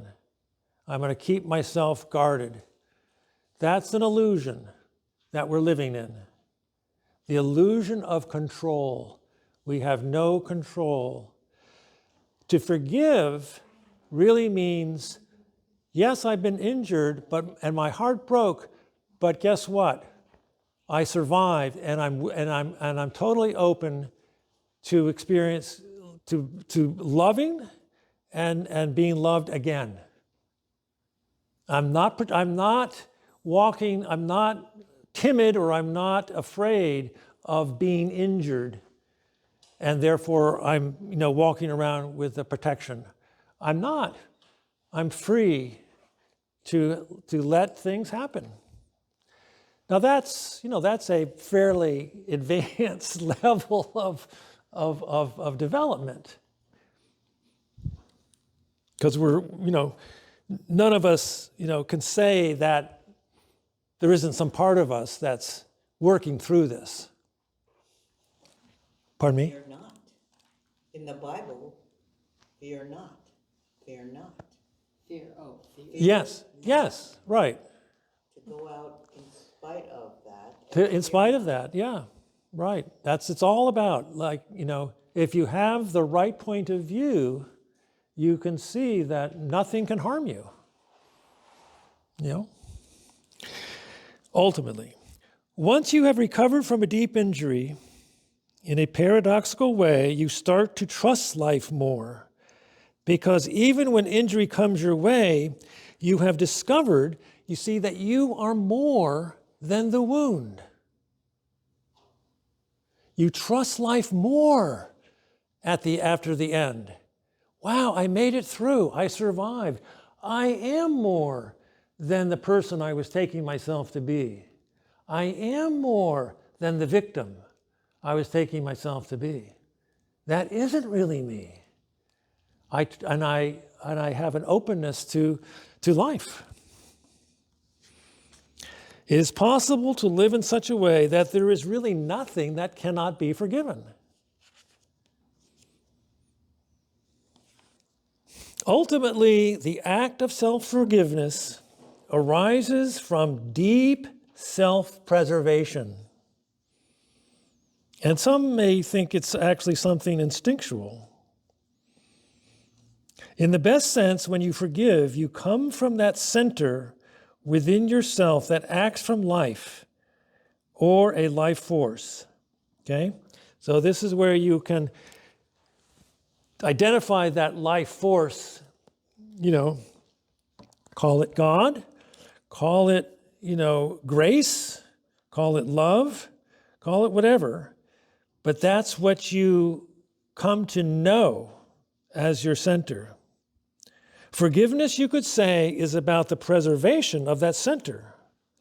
A center where you're able to say, no matter how much my world has been shattered and my dreams restored, I am something more, something deeper and more profound. My heart can break, but I will live.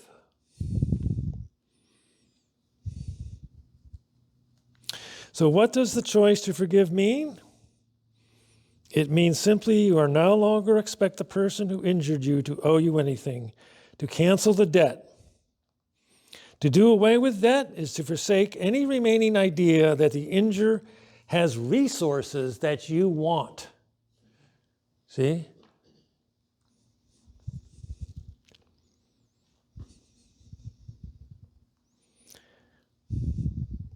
The relationship you had has come to an end, and you will never be the same.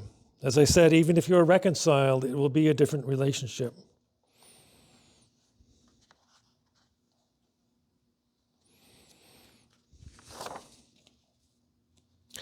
So I've mentioned this already, but just to repeat that the obstacles that were really in the way of us moving through forgiveness is really has to do with this letting go of the hope that something we want is going to come out other than we want it to be. It's letting go of the hope that we can control the ultimate outcome. And this is the second obstacle, as I've mentioned, we've talked about this already, and this is important, is this loss of identity. Being a wounded person gives us a sense of identity. And this will drop away. And so you go through a period, of being confused really about who you are, what the meaning of it is, disorientation, confusion, and a sense of that you're falling into something unknown. When you become a forgiver, you are fully free, you see, to define yourself anew. And that's the beauty. I get to define myself anew. Every day is new. Every day is resurrection. Everything is new. The old has passed away.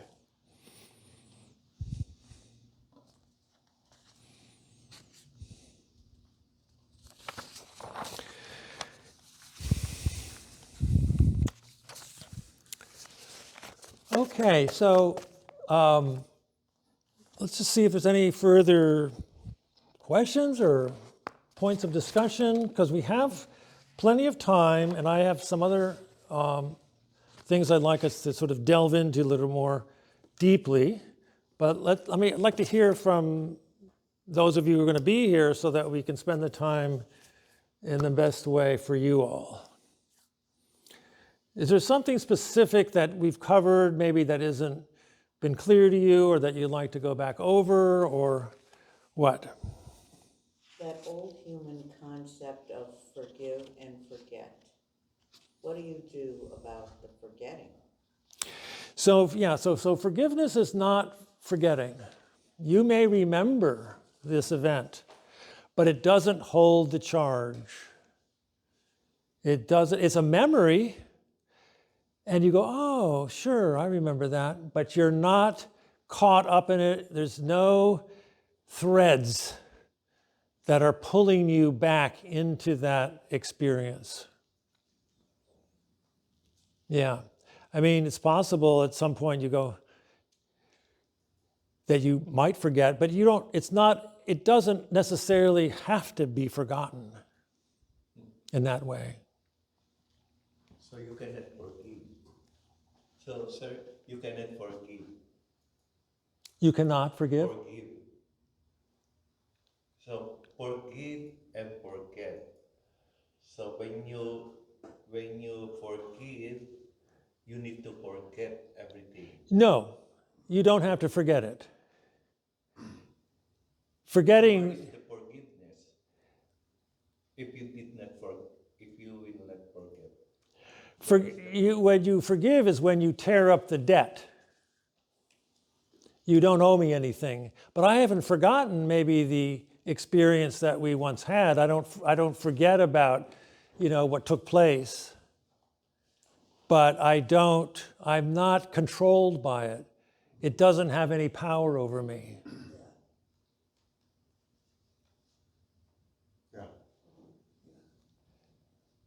I still want to ask you, Yeah, you can never forget something, that has harmed you grievously. You can never ever forget. However, as you said, tearing out that owes, so that I'm forgiving for my own self, so I don't carry the burden of this injury, sucking on bitterness for the rest of my life. So that's the distinction. Like for Holocaust, survivors, oh, you know, the Nazi killed all my family members, I'm the sole survivor, I forgive and forget. No, you never forget, you always remember. However, you don't let the bitterness to eat you inside out for the rest of your life over what they did. So forgiveness is really liberating yourself so that the rest of life that's before me is not burdened by eating me away with bitterness and resentment. Yeah. Yeah. That's what it is, I think. Yeah. What happened if the party didn't ask for forgiveness? No word of apology or whatever. If the person, Doesn't apologize. Doesn't Who has injured apologize. you? oh, well, forgiveness, you know, you may get an apology, and that might help, but that doesn't stop you from going on the forgiveness journey. You know, my mother recently passed away at 102, and actually I did get a little bit of an apology, but not a complete apology the way I would have liked. And so I'm never going to get that, you know.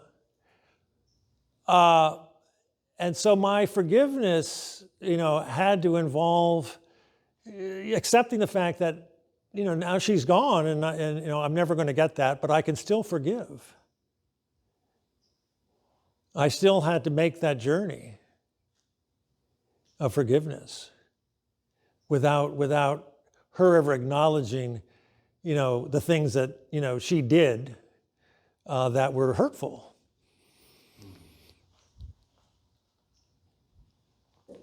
Yeah.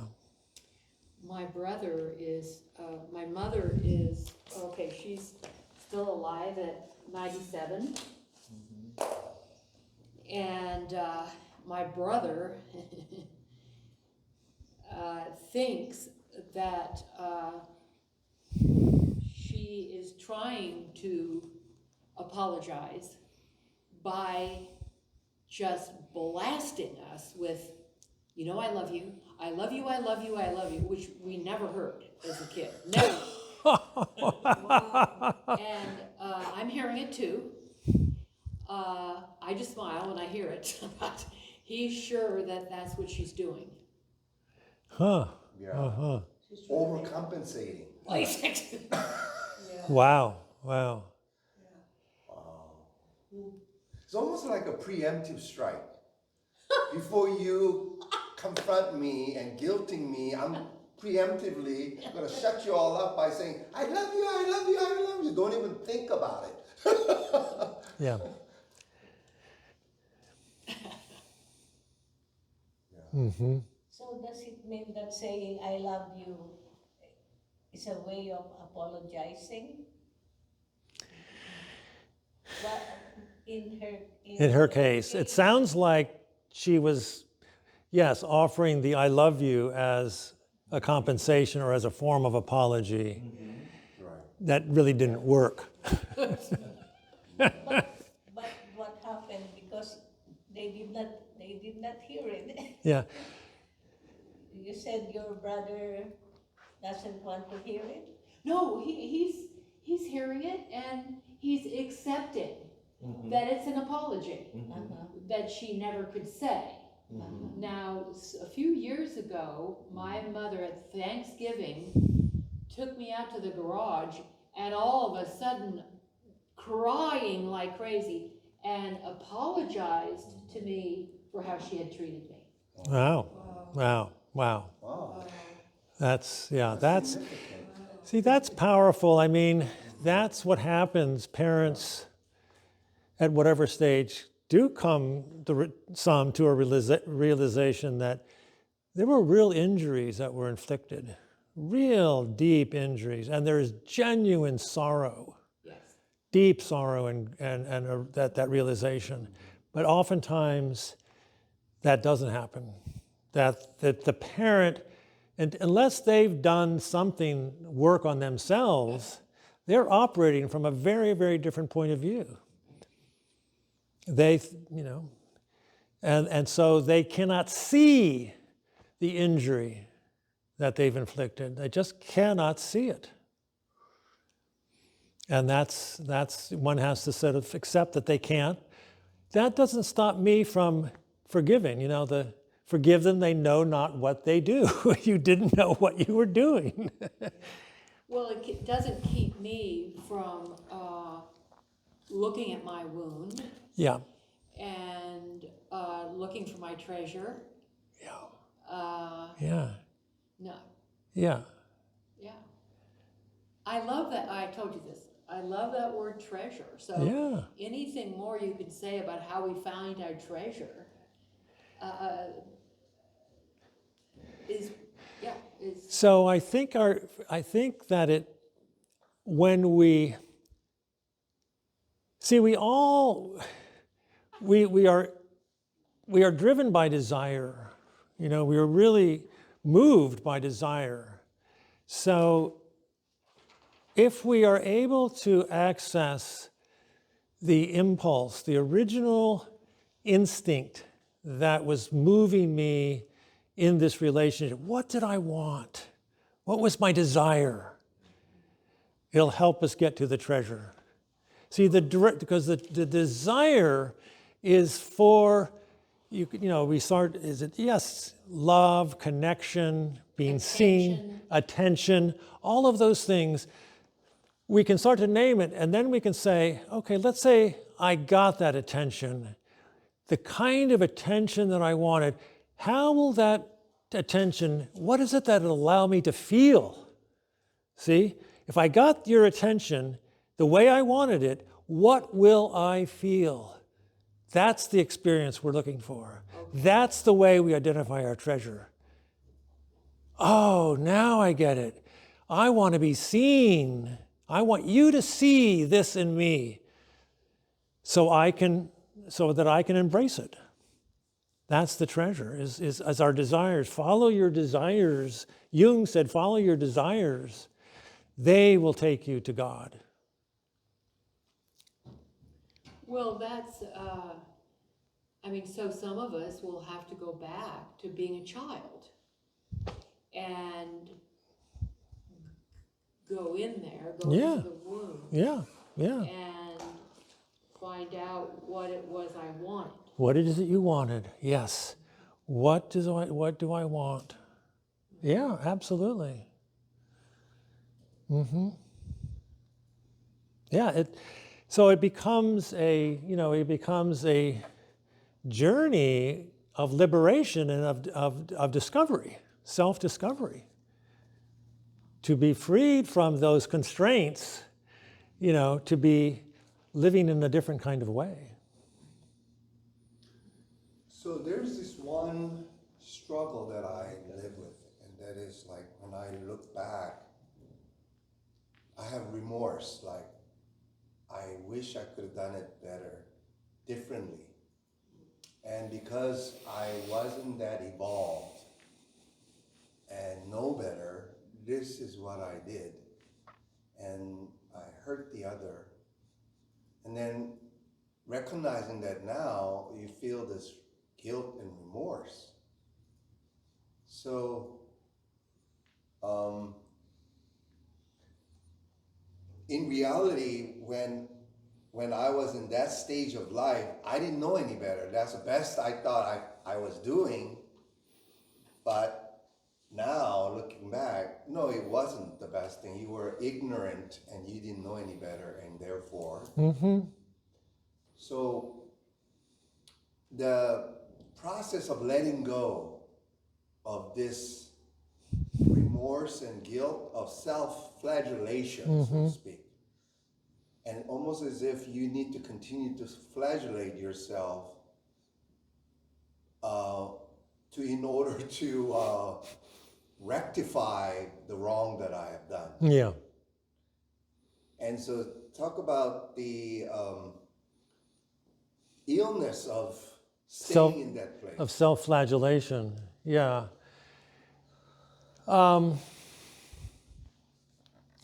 So what often is the case, and using that example of you are now the injurer. You're not the injured. You're looking at things that you have done to others and you have regret. And you're revisiting those. So it's about trying to understand that I did those things out of my own unacknowledged and unhealed wound. Something, I acted out towards you because I was, in a place where I couldn't see myself or you, because again, there was a wound in me. Because basically, we treat others the way we're treating ourselves, right? Do unto others as you would have them do unto you. We treat others the way we're treating ourselves. So I'm treating you in some way the way I'm treating, and why am I doing that? So I do have to look back and say, yeah, it's because X, Y, and Z happened to me, and maybe in some other context. I acted that out with you, and I'm sorry for that, but maybe I'm still revisiting it with you because there's still something earlier that's connected to it. I'm still repairing some stuff from the past that has really little to do with the person in my. See, oftentimes, the reason why people stay stuck in a particular injury that they want to be is because that injury, that memory is covering a deeper injury. It's masking something deeper and early. So I'll stay fixed on this because this is painful, but it's less painful than me taking the lid off and going deeper. So I'll stay, people, I see people who are constantly like recreating crisis in their lives. It's a way, and that crisis is not good. I mean, it's unsettling, but it's actually a way of avoiding something else. It keeps my life conflicted and in drama. So all my energy is now dealing with that drama. Why? Because I don't really want to make this forgiveness journey stuff. No, thank you. It's hard. It's hard. A lot of times, and that's what I was asking earlier, I was saying, what are you getting out of this? This thing you're in is you're focused on your husband, you're focused on all the stuff he does. Why? Well, you don't really want to look at not just but you don't want to really look at what's happened to you in your whole life. You don't want to look at that. You want to stay focused on your husband and what's wrong with him. Well, guess what? You can't change him. He is who he is. What about you? Oh, I don't know. That's tough. Yeah.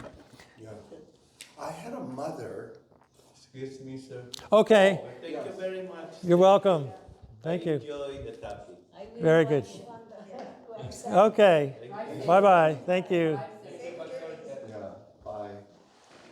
So I saw in my past appointment where a mother couldn't give herself to be happy because her son was homeless and she's been doing everything she can to rehabilitate him, but every time she puts him into a apartment or whatever, he ends up being on the street again. So it's almost as if I can't afford myself happiness when my son is in this state. That kind of a sickness of codependency. Codependency. And how can I, as a mother, go out and go to Kauai and have a blast when my son is out there suffering. Yeah. And being in that place, that loop, Yeah. and can't escape out of it. Mm-hmm. And that's tough. Oh, it's tough. Very tough. Yeah. Yes, I had a patient who, that reminds me of, was very much in that same kind of predicament, an alcoholic son who she was enabling his alcoholism, very, very codependent, co-alcoholic.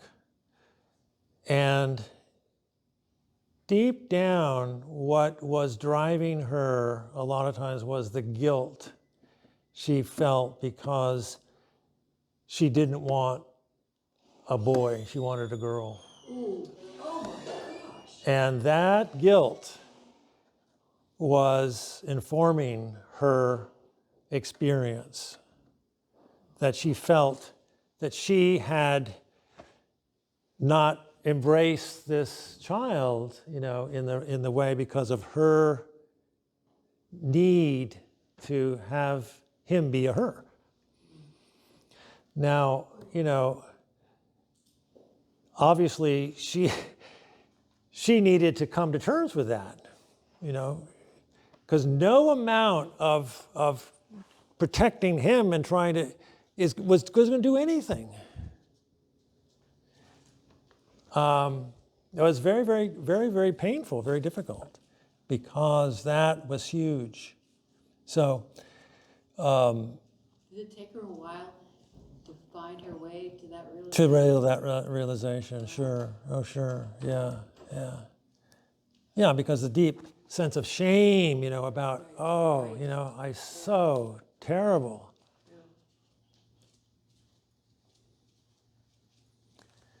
You know, it's just coming to me to ask you this question. I'm gonna ask him about what I told you about today at driving. I'm gonna ask him. So, the morning of the day my dad passed, in the middle of the night, I saw myself separate from this pile of stuff that had to do with him and my family, the stuff they put on me. It was like over here in this pile, and I was over here separate. Clean, kind of like.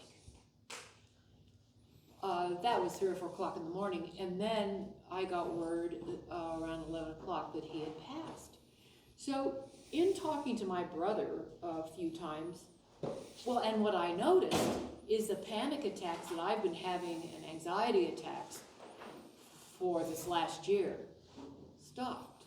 Mm. So I was talking to my brother about it, and he said, yeah, something's happening to me too, and I can't quite figure it out, but I'm not having panic attacks either. Interesting. Yeah. So, you got any thoughts Wow. about that? Well, It's somehow when he left, meaning my dad, yeah, somehow his hold on us yeah, released. released. You were And released. we both felt it. You both felt it. Yeah, no, there was an actual energetic shift that affected both of you at a very profound level. I mean, there is a way in which these forces, these psychological forces, reach so deep in at a cellular level that something like that can happen. You both feel it, you know, and you at different times in different ways, you know, it's gone. Yeah. Yeah. I think that, because I do believe that children the environment that we are in as children is so impactful. The family environment, the environment that the parents create is so impactful, and that we step into that and we absorb that into our psyche, into our bodies. It's there. And that's why, like John Bradshaw says, home is the last place we grow up. Yeah. I mean, I used to do a little experiment with myself, like, because on the West Coast, my family all on the East Coast. And so every time I'd go home, it was an experiment to see how much have I grown up. Because as soon as you regress back to that age, where your development stopped at home. It's amazing. That was there. The pecking order. The pecking order, all of it, So, yeah, that's a powerful example. But I'll say. Well, Ram Dass was the one that said, "You think you're so spiritual? Go home. Go visit. Go home. Yeah, Go home." that's good. Yeah, it's just Yeah. see how spiritual you are then. You just regress. I don't know. Yeah, Yeah. yeah.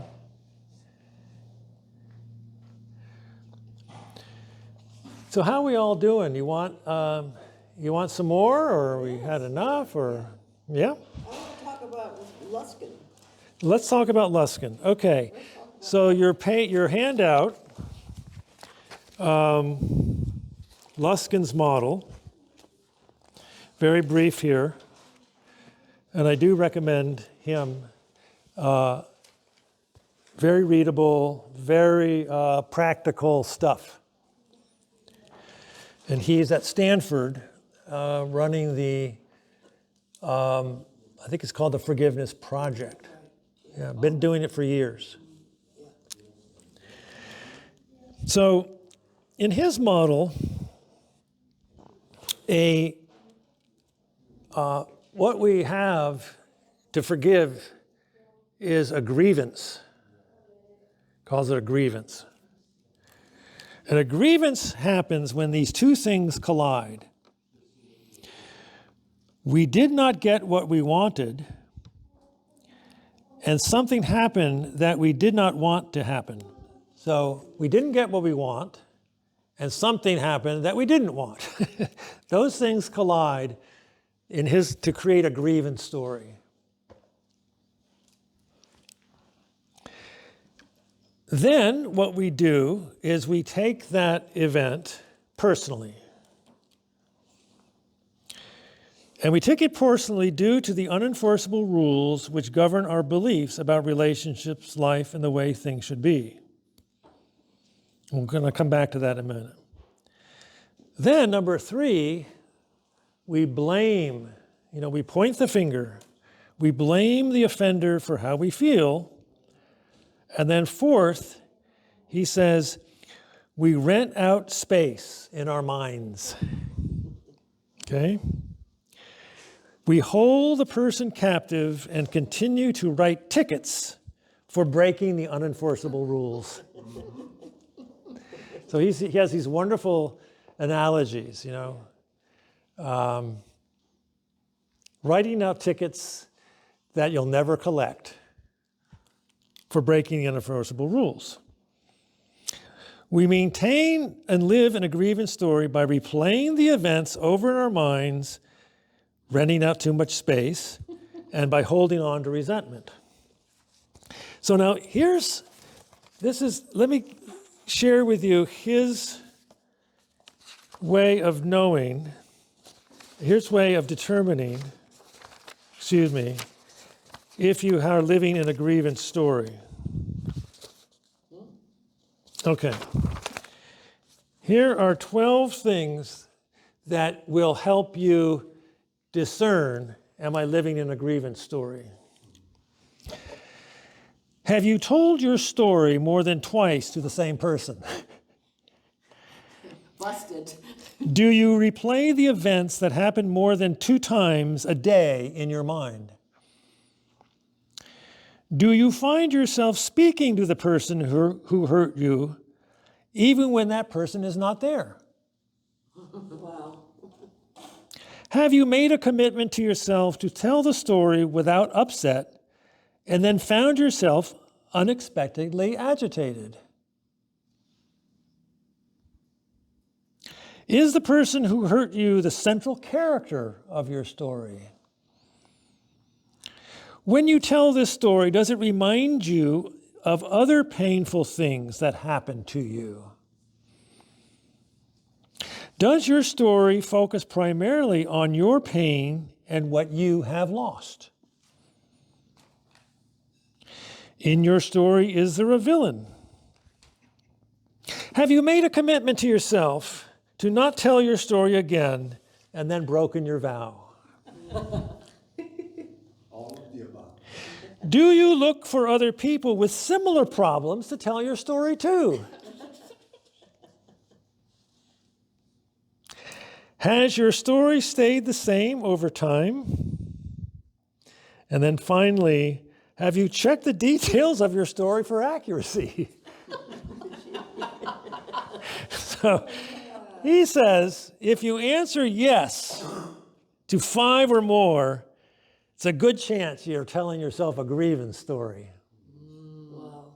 Okay? So I think we can all relate to that. So agree. When you said we write tickets whenever, incidents of wrongs, but to never really collect, but I think there's another way of looking at it is, let me give you an example about my mother. She would have an injustice sack. So she's a mother of 5 boys. And they have her daughter-in-laws in that mix. And so she will collect injustice in her sack and get to a point when it gets full, then all hell breaks loose. And it's her time to get payback, where she will list with such detail and, what's the word? Such a, vividness. List every single one. It's just amazing, like, how does she remember all those little things that happened in the past? But she will go down the list with such detail and vividness. And it's her way of like, okay, all the pent up stuff comes out. Gets unleashed. Yeah, so Luskin talks about that as you're investing your resentment and you're putting it in a bank so it'll get interest. That's right. And when you finally release, you're going to collect the interest. Yes. I've been saving this. Yeah, that's good. So the way in which you are writing the tickets, you see, are because the person has broken an unenforceable rule. An unenforceable rule. What does he mean by that? Let's get some example. Here are common unenforceable rules and how to challenge them. 1, my partner has to be faithful. It's a good rule, but is it enforceable? You can't really enforce it. You have to realize that rule could be broken. People must not lie to me. Well, an unenforceable rule. Life should be fair. People have to treat me with kindness or care in the way I want. Now, I have a particular, people need to return my phone calls in a prompt manner. Or if they don't, I start to get a grievance story. My life has to be easy. This is a good one. My past should have been different than it was. Ooh.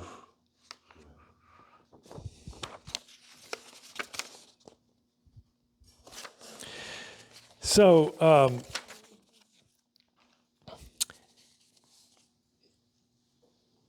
he has this method, and we can spend the remaining time looking at that, if you will, of working this through much simpler than not simpler, but it's a very easy to follow. He calls it the HEAL method. Hope, educate, affirm, and long-term commitment. So let's take a look together.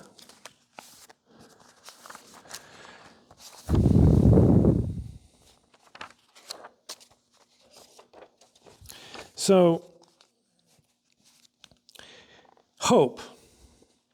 Here's how it works. You create a hope statement that is positive and personal. It is about connecting with your original desire and intention before you got hurt and allowing it to be felt, spoken, and experienced. Okay, for example, here's a hope statement.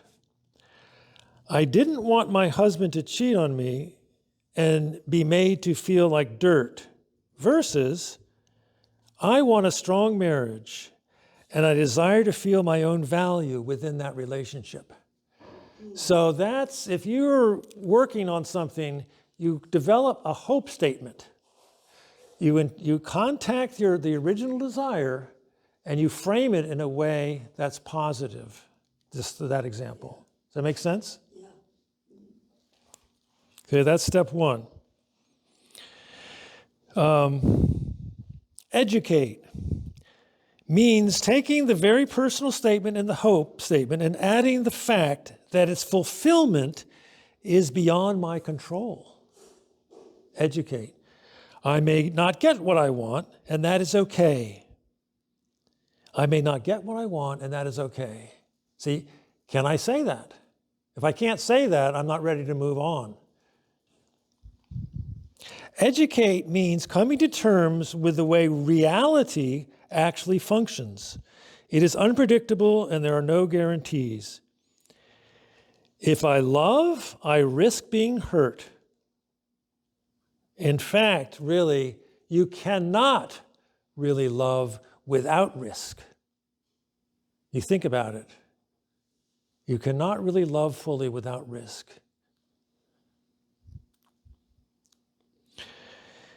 So you make a statement that says, I understand that not all marriages work out, but I accept the adventure that lies open before me. Nice, huh? Right. Nice. Can we repeat that one? I understand that not all marriages work out, but I accept the adventure that lies open before me. Yeah. Yeah.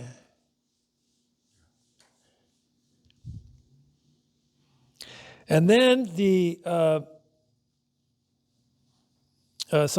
hope, heal, H-E-A-L. So the L stands for a long-term, meaning you've got to make a long-term commitment to this by practice, through practice. And you can do that by joining those statements together in a sort of meditation or using your breath or affirming. You see, you're affirming.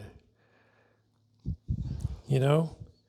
You affirm your hope statement, joining it with the intention. I want a strong marriage, and I resolve to make that a reality. I want a strong marriage, and I resolve to make that a reality. You're really having to practice sort of that affirmation of your intention. And you practice to commit following your positive intentions through daily practice.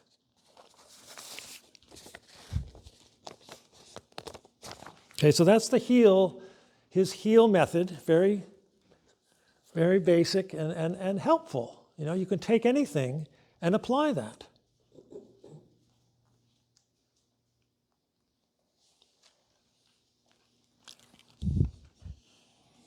So is it possible that you could say all of those again? Okay, so I've got hope is create a positive hope statement by contacting your original desire. Okay. Then there's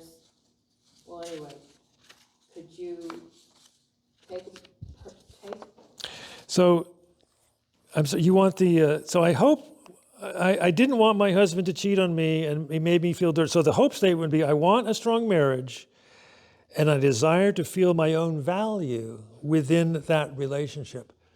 See, that's what I desire to feel my own value. That's the treasure.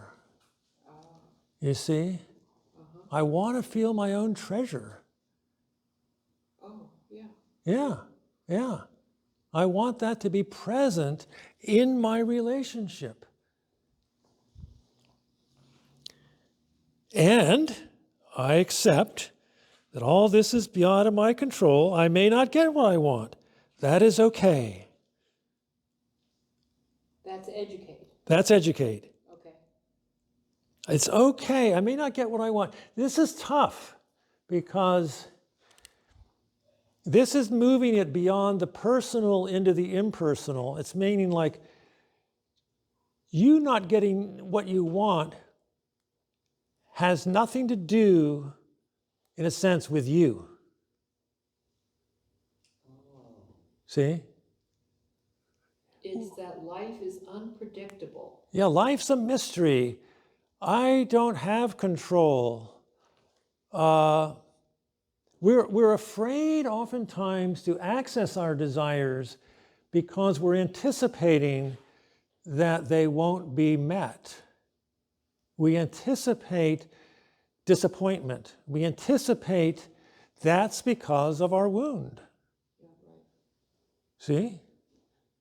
Why don't I let myself have my desires? Why don't I why am I afraid of, being able to make a statement that really says, I want a relationship in which I'm valued,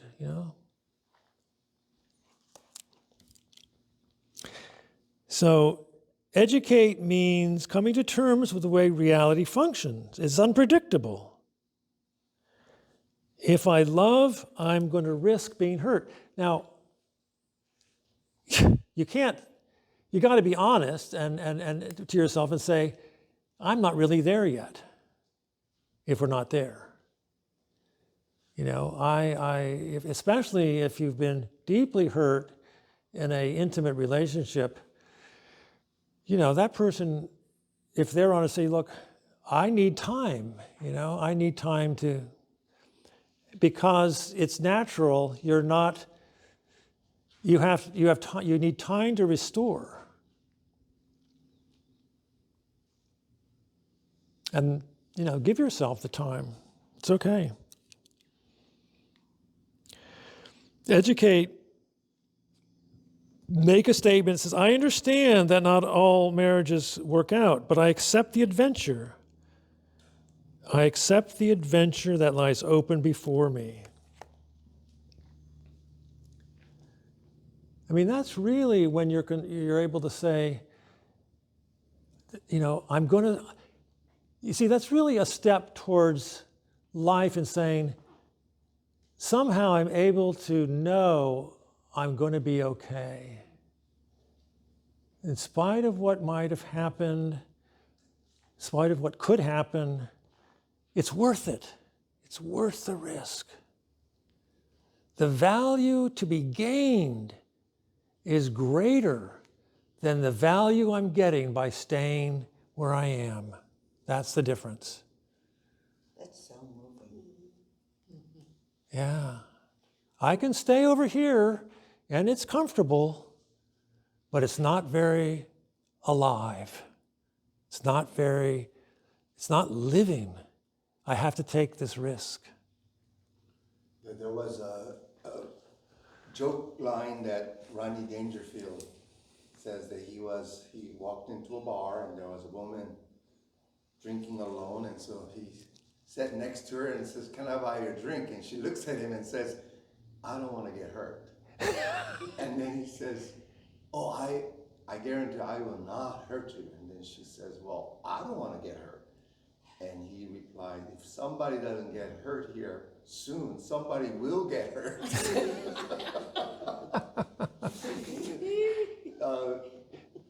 the Irish poet David White says, anything that is worth loving will break your heart.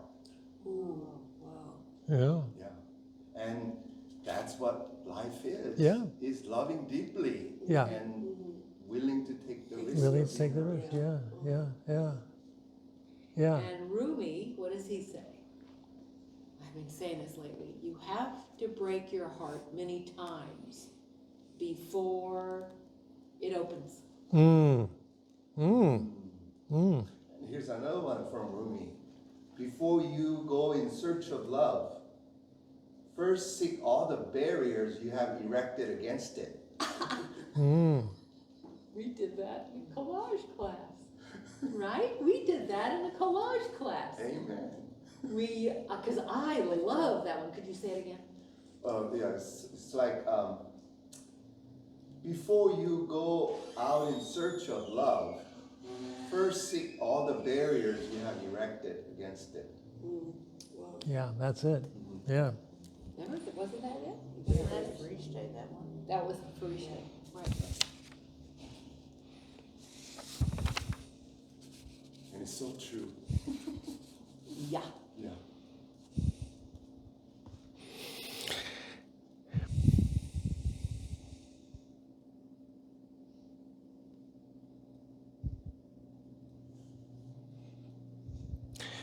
So,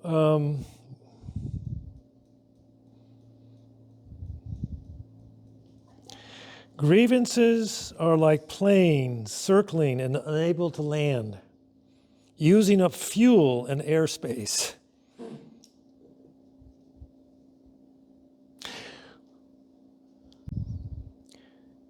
We did not get something we wanted, or we got something we did not want. We took it personally because it violated a moral rule that was unforceable. We blame the other for how we feel, and we give up our power. Then we rent out space in our minds, and we continue to write tickets to the offender waiting to collect. We hold them prisoner. We are the jailer. We live within a grievance story by holding on to our unenforceable rules about the way life should be.